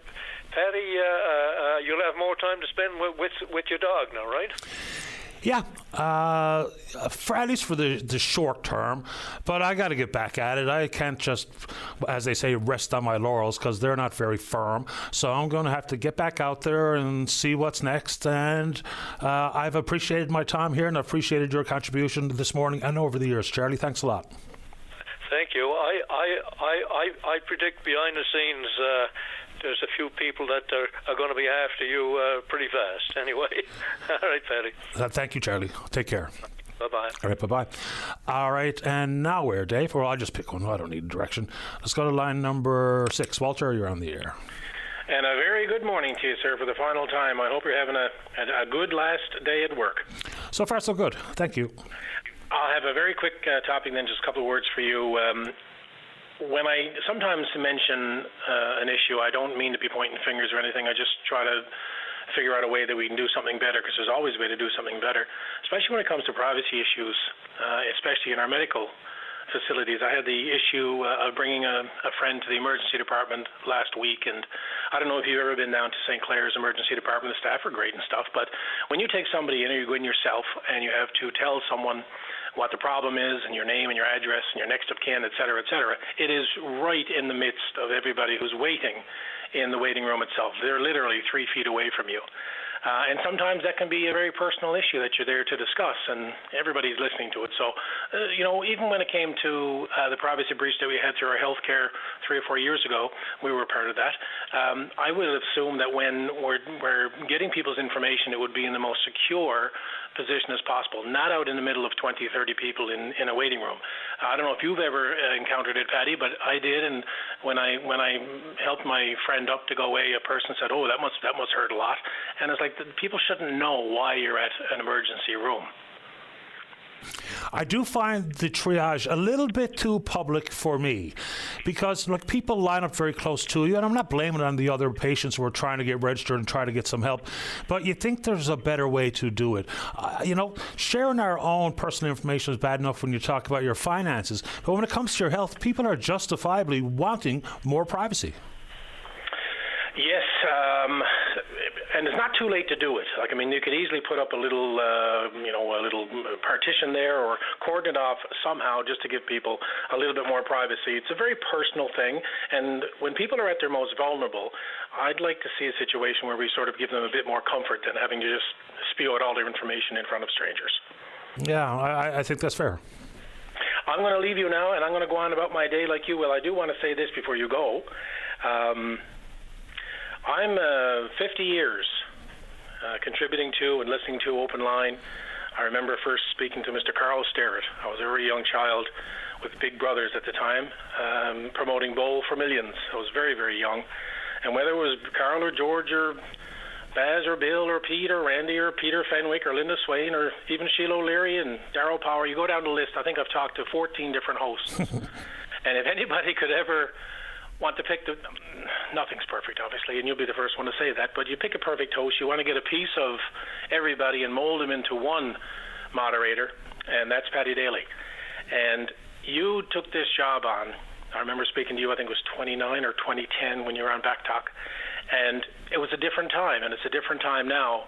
Back in the day, a phone call was a phone call, the show was over, and you went on your day. But you are doing the show, and then while you're doing the show, you're answering emails, and you're checking Twitter and the Facebook and the texts. And then I know all too well, and I so appreciate you allowing me to, lend a hand to people after hours.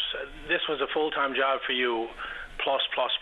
So I think on behalf of many people in the province, your professionalism and your honourable dedication to the people of this island and Labrador, thank you very much for everything you've done, and I really look forward to your book.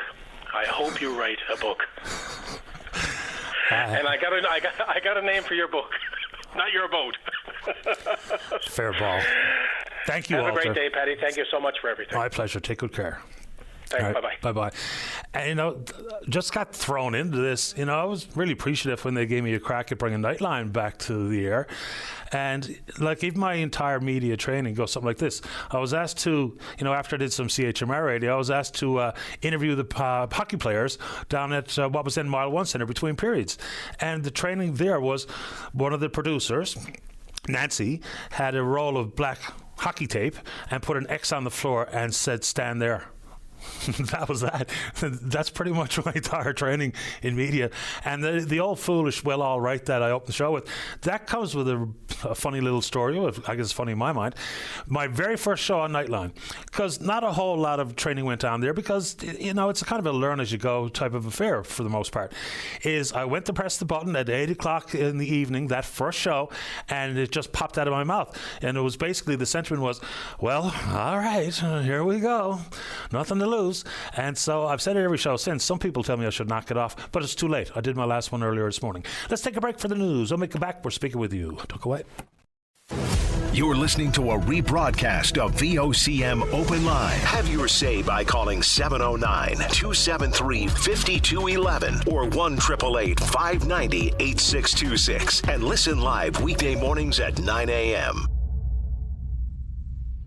Welcome back to the show. Let's go. Line number one. Say good morning to the independent member of the House of Assembly representing the folks out in Humber Bay of Islands. That's Eddie Joyce. And good morning, Eddie. You're on the air. Good morning, Petty. How are you? Not too bad. How about you? Oh, I can't complain. Petty, I just want to call and thank you personally for all the opportunities that you gave me over the years to bring issues on behalf of the people of the Humber Bay of Islands and the Cormac area.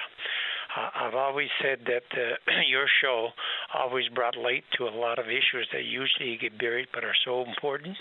And you always gave me the opportunity to speak, and, for example, on the radiation unit, on the PET scanner, on the nurse practitioners. And I don't know if people realize how important that is, because once you always gave me time, and you always had the opportunity to let me just speak about issues, and it helps so many people that you don't even know.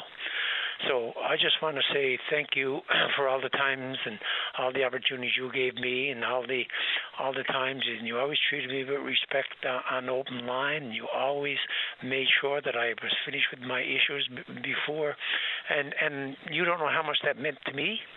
I know a couple of people who, after I got on open line, they said Paddy was asked a lot of tough questions, and I remember saying I'd be disappointed in him if he never to get the issues out properly. So, Patty, I just wish you the best in your life and the best to your family. No matter what you go at, I know your work ethic and your personality is going to make it a success. And I can do nothing but say thank you for all the opportunities you gave me over the last 15, 16 years to be a better MHA, to raise the issues of Humber Bay of Islands and the people. And you have made a difference to a lot of people by letting me voice my concerns and opinions on your show. So thank you very much on behalf of the people. I appreciate it, Eddie. And like I've said to many callers already this morning, some of the issues, if it wasn't for different perspectives and different people in different parts of the province, trying to fill me in or let me know what's going on so I can dig into it a little further, it's been very helpful to me as well. So I appreciate your time this morning and the calls over the years. And Patty, thank you again on behalf of the people, and I can only wish you and your family all the best in the future for giving up your time. And you, as you mentioned earlier, the late nights trying to read up on issues to which you took time away from your family to make the show more informative, to make sure you knew the issues, to make sure that concerns are brought up. And I, for one, as a politician who views your show, you have always took my calls, I just want to say thank you on behalf of the people that I represent and the people of Cormac on the West Coast. Thank you very much, sir. You're welcome. Good luck into the future, Eddie. Thank you, Patty. You're welcome. Bye-bye. It's Eddie Joyce, independent member, Humber Bay of Islands. Let's go to line number 2. Caller, you're on the air.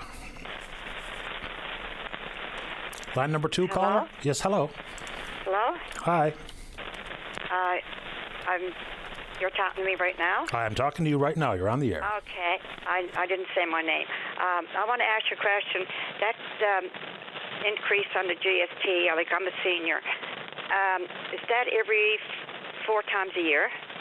That's correct. What? That's right, yeah. Oh, that's good. But it could have been a little bit more, but, you know, I mean, a raise is good to have, right? And anyway, I was thinking, thank you for, you remind me of somebody that's very thoughtful, and it was very, very honest about giving you advice. I was just thinking, you should get a job down, get a job down to a gathering place, because where you are concerned about the really poor and down and out, I think you're knowledgeable enough to have a job like that. If you don't mind me telling you that. No, I don't mind. As I've said a few times this morning, I'm not entirely sure what is next, but hopefully it's something that can be fulfilling and enriching and challenging. I still got a little bit of gas left in the tank. Yeah, because I heard one day this I'm senior, and she was going to be put out in 10 days' time, and I just about cried, And if there was really a word for caring, it's not really there yet. Like the word VOCM cares, I just say it, but it's all for organizations, but it's not really down to earth stuff. That's the way it should be. Kind of sad in a way. Yeah. Somewhat, so, sure. But, and you got the knowledge that you can, go from step to step about anything for people, right? So you could use that for, like, I know you should do a better job down at the gathering place. I'm after hearing stories. I don't live there, around here, but the stories I'm after hearing on the open line, to me, it's not working, And everybody out, half the people not getting in the cold weather. It's depressing. All this stuff, information gives people depression sometimes, I understand that. Yes, yeah. Well, anyway, it's nice to hear from you, and I hope you do well. Thank you very much. Thank you for my call. My pleasure. Take care. All right, bye-bye. And let's keep going. Line number 3. Nancy, you're on the air. Hi, Patty. I'm calling from the West Coast, Robinsons. I'm really shocked. It's a super sad day. In the 6 years that I've lived here, I resigned from my job in Alberta, and we moved here 6 years ago. And while I was lonely for my family, I would listen to you. And you always had such compassion. And I just want you to know you'll always be a legend in Newfoundland and Labrador. When Randy Snow and Stephanie O'Brien just vanished off the air, I was really upset with that too. I used to listen to them first, and then I would listen to you. And I really appreciate that you got to come on and say goodbye to all of us. Another one is Eddie Shear, the meteorologist on NTV. Same thing, at least he got to say goodbye, but it's really disheartening when you feel like you know them just by their voices and how they care about everybody. Just remember, a change is as good as a rest, and you'll be fine. We all have your back. I appreciate that very much this morning, Nancy. And we'll see what's next, and that won't happen until tomorrow because I've committed my afternoon to blank slate and deep breaths and just kind of think about nothing, and then tomorrow morning get right back at it. Right on. Anyway, you take care, and you're always welcome on this side of the island. I appreciate that very much. I'm looking forward to getting out on that side of the island. You know, we appreciate a winter trip out to Marble, and hopefully the conditions allow for that this year as well. Yes, for sure. Well, you take care. Same to you. Thank you for always listening and helping people. My pleasure, Nancy. I appreciate your time. Best wishes, Patty. Thank you very much. All right, bye-bye. All right. All right, oops, that was a little bit too quick. Let's get another break, and when we come back, we're speaking with whoever Dave tells me is next. Don't go away. Welcome back to the show. All right, let's go. Line number 8. Dr. John Hagee, you're on the air. Good morning, Patty. How are you today? Feeling well, thank you. How about you? Top shelf. Good man. I couldn't let the morning pass without a phone call when I heard the news about your retirement, for want of a better phrase. I'm in the same boat, although I suspect you won't be in the boat as long as I am. I remember back in 2015, 2016, when I just started in the realm of politics, being a little bit ambivalent about coming on your show, but very rapidly, I actually really used to look forward to it. It was a romp across whatever portfolio I was in at the time, because whilst I might have one thing to talk about, you usually had about 7 or 8 to add on the end. And the questions were hard, but you know what? They were fair, and it was uncensored. So unlike, print media or video, which gets edited, it became something I really actually look forward to. And, during COVID, particularly, I thought you were a great help with the way you phrased some of the questions and the helpful avenues you took us down. So, again, I just want to echo what everybody else has said, Thanks very much, and whatever you do next, I'm sure you'll be a smash hit at that too. Well, I appreciate you having made time over the years. And look, we had some conversations or interviews during some very challenging times for the province or the healthcare system or just for society in general. And one thing I did try to be is fair, regardless of the stripe that a politician was calling on behalf of, because it didn't really matter to me about the party. What mattered to me was the policy. And I just wanted to make sure that we had the opportunity for politicians to be pressed on the issues, for politicians to be able to or forced to elaborate, give us a better idea of the starting point, the thought process for how we've arrived at one policy, how we're reacting to one policy or another. So I do appreciate you having made time for the program over the years, and the review of the approach I took is most welcomed as well. No, it was a good job. Well done, particularly as I heard some of your comments earlier on about the media training you had.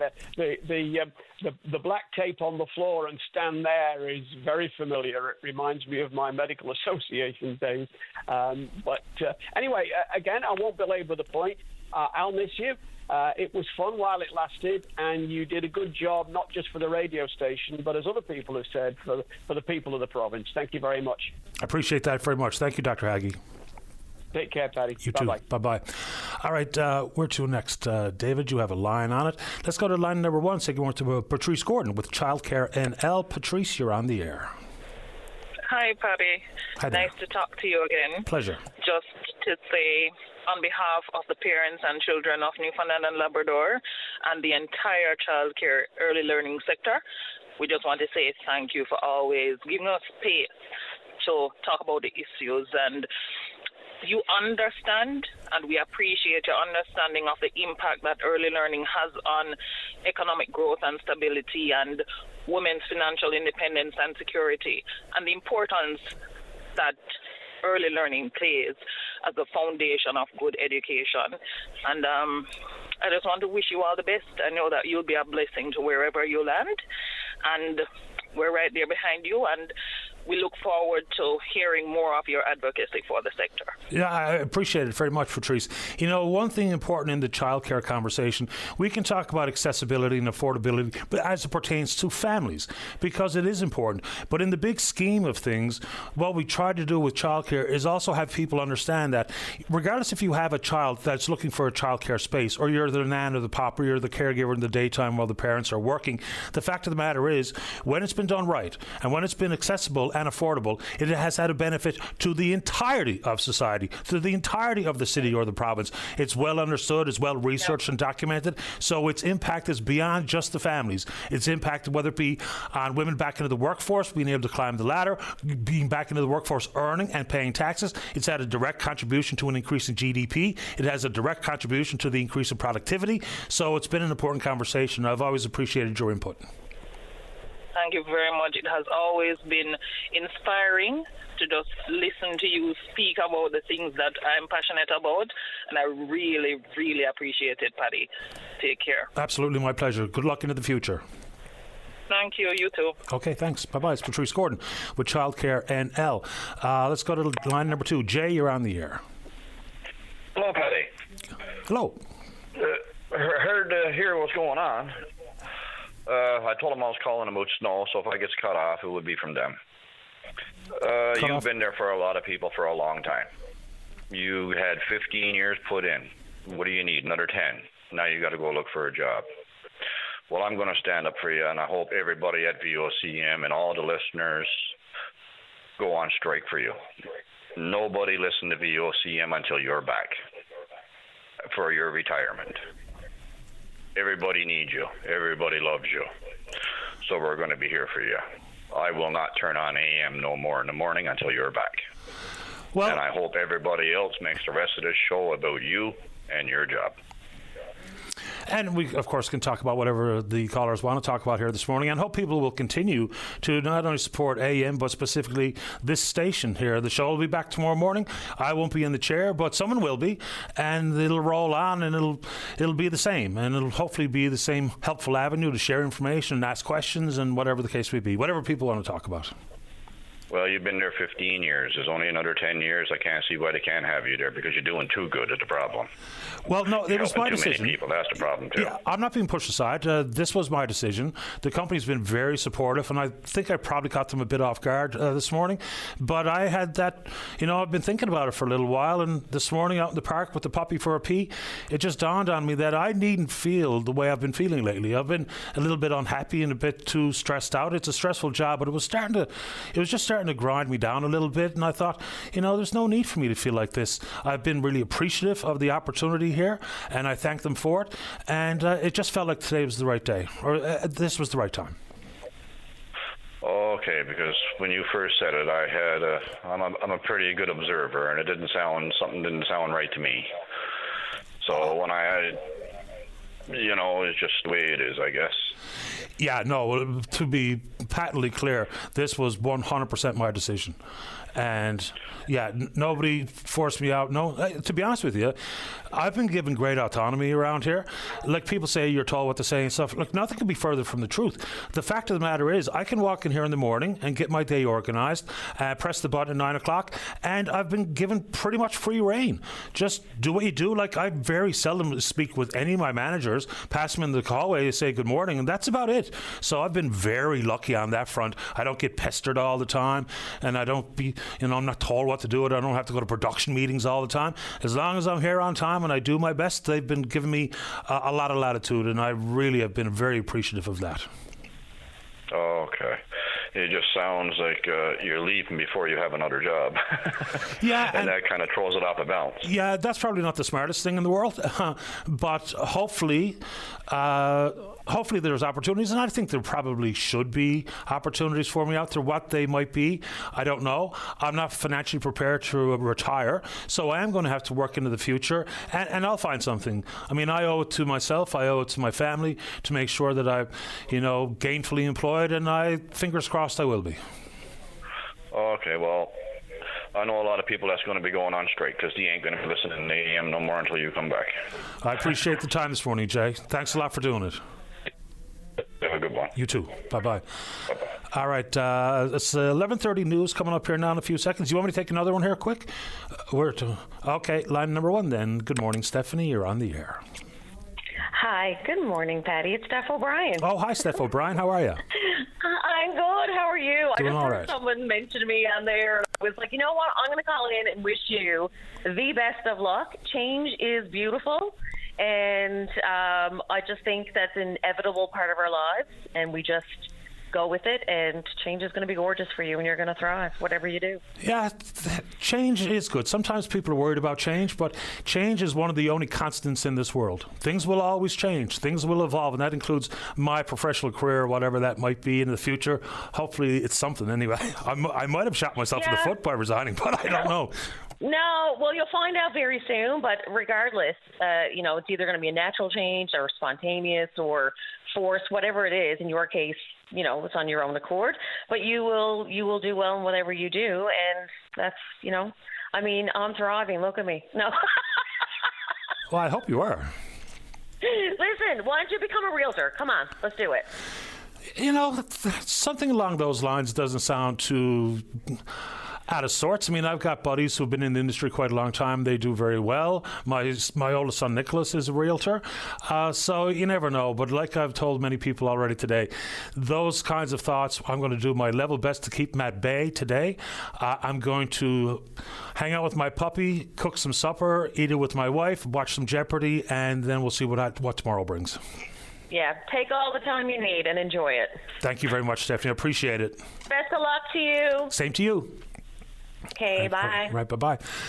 Let's see, now it's time for the news. When we come back, still some time left for you. Don't go away. The Tim Powers Show. Join the conversation weekday afternoons at 4 p.m. on your VOCM.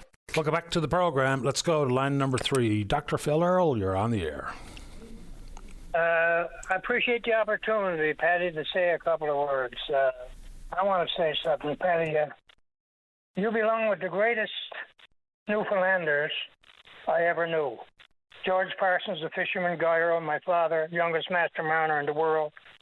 Morrissey Johnson, John Lundigan, Brendan Quinlan, my brothers. Ron Hines, David Barty, and Cabot Martin. You're leaving the morning show, but you're not going far, Patty, because you're in all our hearts. Fair winds, my brother. Thank you, Phil. If you ever need my help in future, don't hesitate to call.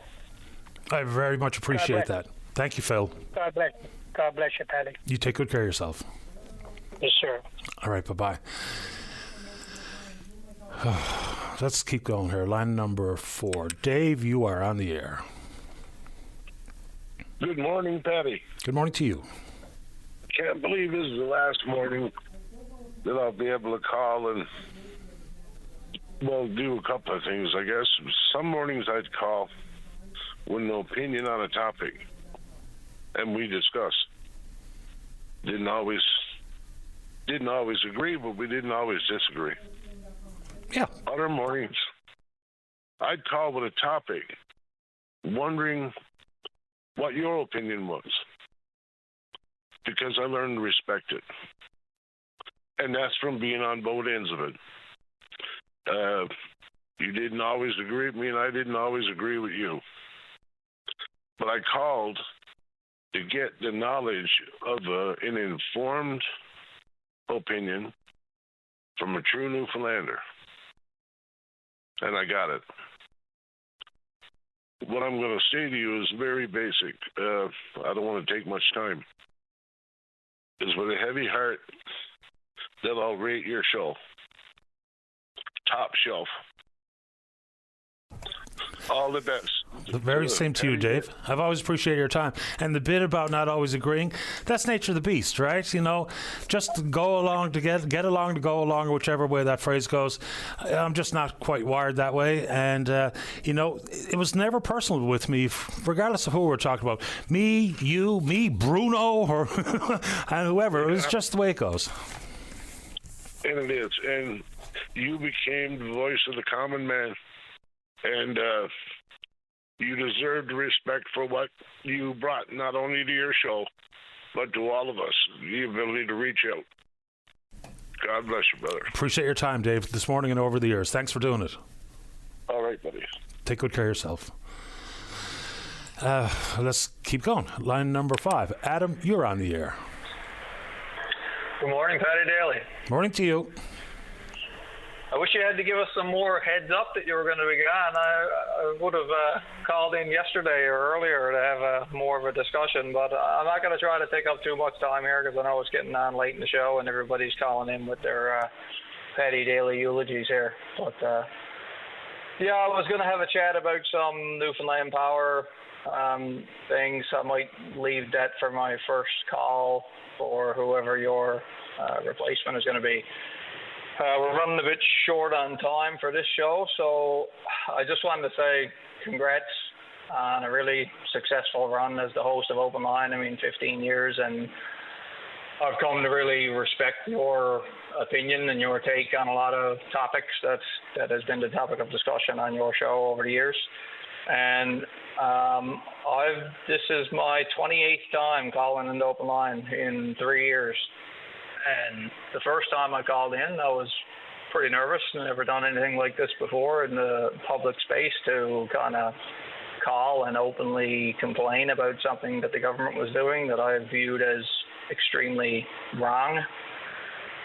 Now, the Crown Lands issue is still not fully solved. I would hope that the BC government, who was yelling at Andrew Fury across the floor, calling him the sheriff of Nottingham, will get that sorted out very, very shortly. But I wanted to thank you for affording me the time to get on the show and have public discussions about a topic that I viewed as very important and to try to move things in the right direction of getting an issue fixed.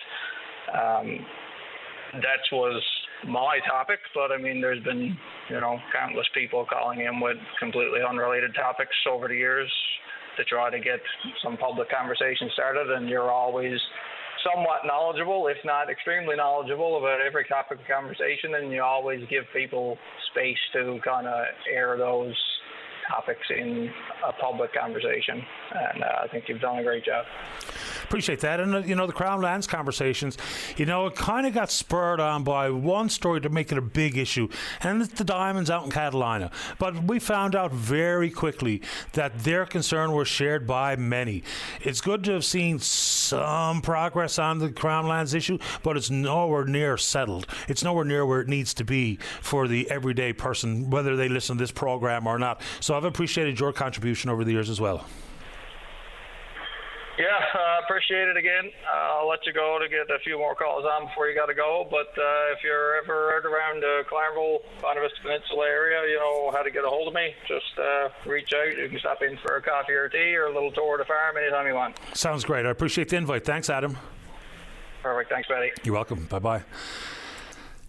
Let's keep going. Line number 6. Suzanne, you're on the air. Hi, Patty. Hi there. Thank you for taking my call. No problem. On this extremely sad day, I heard the news. I had been planning to call in to talk about the COVID benefits repayments, and as soon as I heard the news this morning, I got in the lineup. So I guess I don't want to keep you too long because I know there's a lot of people that want to call in. I really have to say that you are... along with everybody else that's calling in, I hope you know in whatever you do in life, your impact on people. And your impact has been positive. You are probably the most fair, compassionate, logical, sensible, everything a human being should be, in my opinion, Patty Daly is. Whoever takes your place has got big shoes to fill. And I have appreciated, I've listened to calls, Patty, where I know that the poor soul on the other end of the line all of a sudden has a little hope.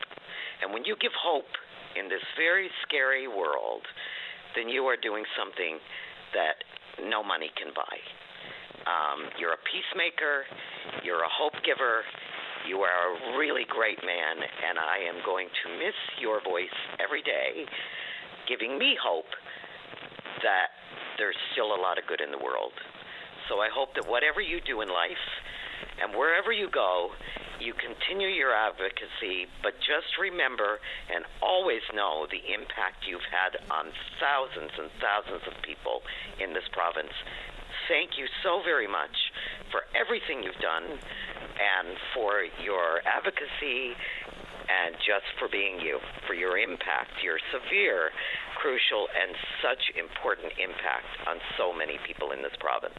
It's very kind of you. I appreciate it. If it's been a positive help for even just a handful of people, that's a lot. And yeah, it's not really for me to say what the impact has been or whether or not I'm any good at it, but all I try to ensure myself and what I owe to the company and what I owe to the listeners, I can honestly say I tried my best. And that's all I can say. You're a decent human being, Patty. None of us are perfect, and we're all trying to do our best here. But you are a very, very decent human being, and I don't say that lightly. You are one of the best, and I really am so very sad today that you're leaving that show, because it's an important show, and it's a show that reaches a lot of people and can potentially change the direction in which somebody goes in the run of their day, because you're kind, because you have compassion, because you're fair. And so please don't ever change, and I hope to see you out involved in all of the important organizations that you've helped. I appreciate your time this morning, Suzanne. Thanks for doing it. All the best to you, Patty. God bless Same you to and you. your family, and enjoy the rest of your whatever you do. Thank you very much. You take care. You too. Bye-bye. Bye-bye. All right, final break of the morning, and I suppose the final break of my career.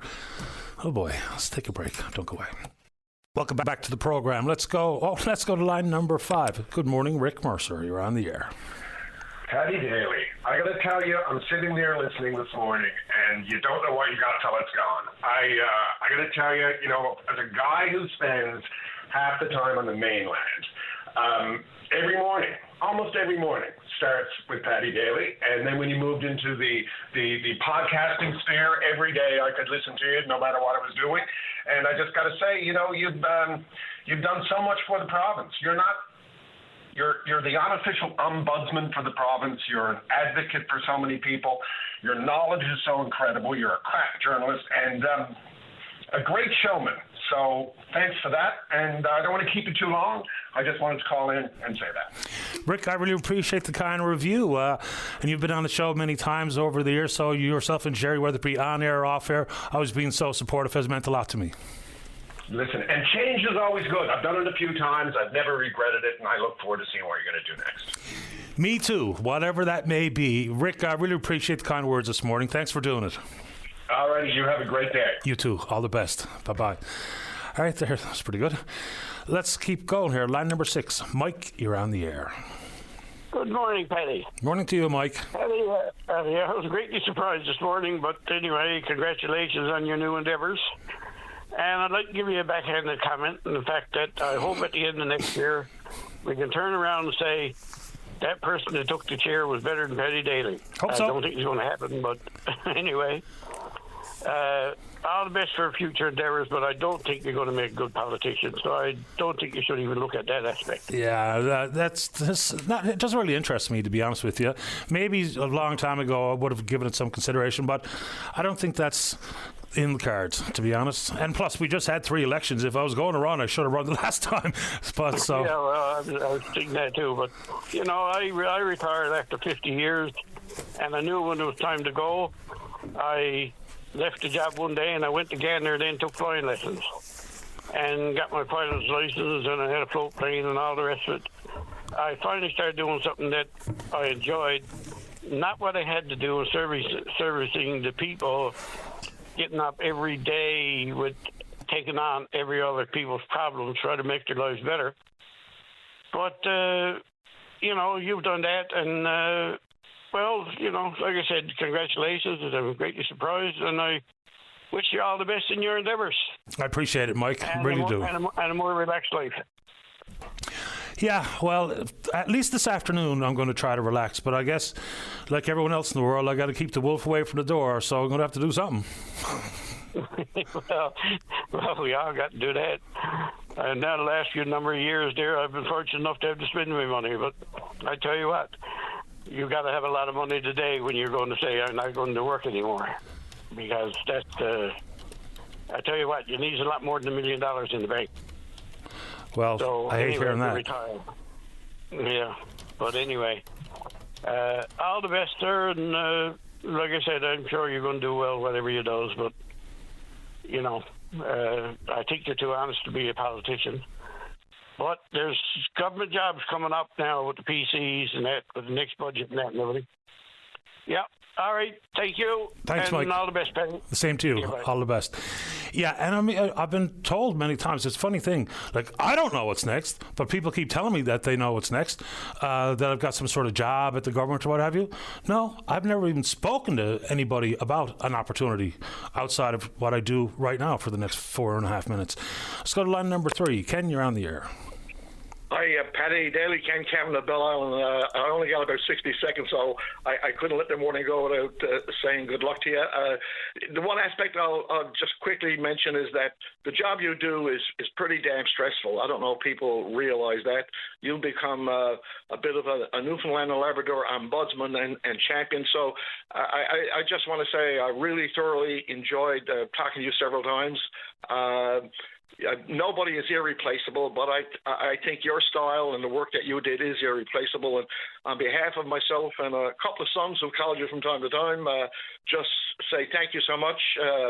Enjoy a bit of a break for a little while, and wish you certainly all the best. Paddy, you take care. Thank you, Ken. Appreciate your time today and over the years. Take care, buddy. Bye. You too. Bye-bye.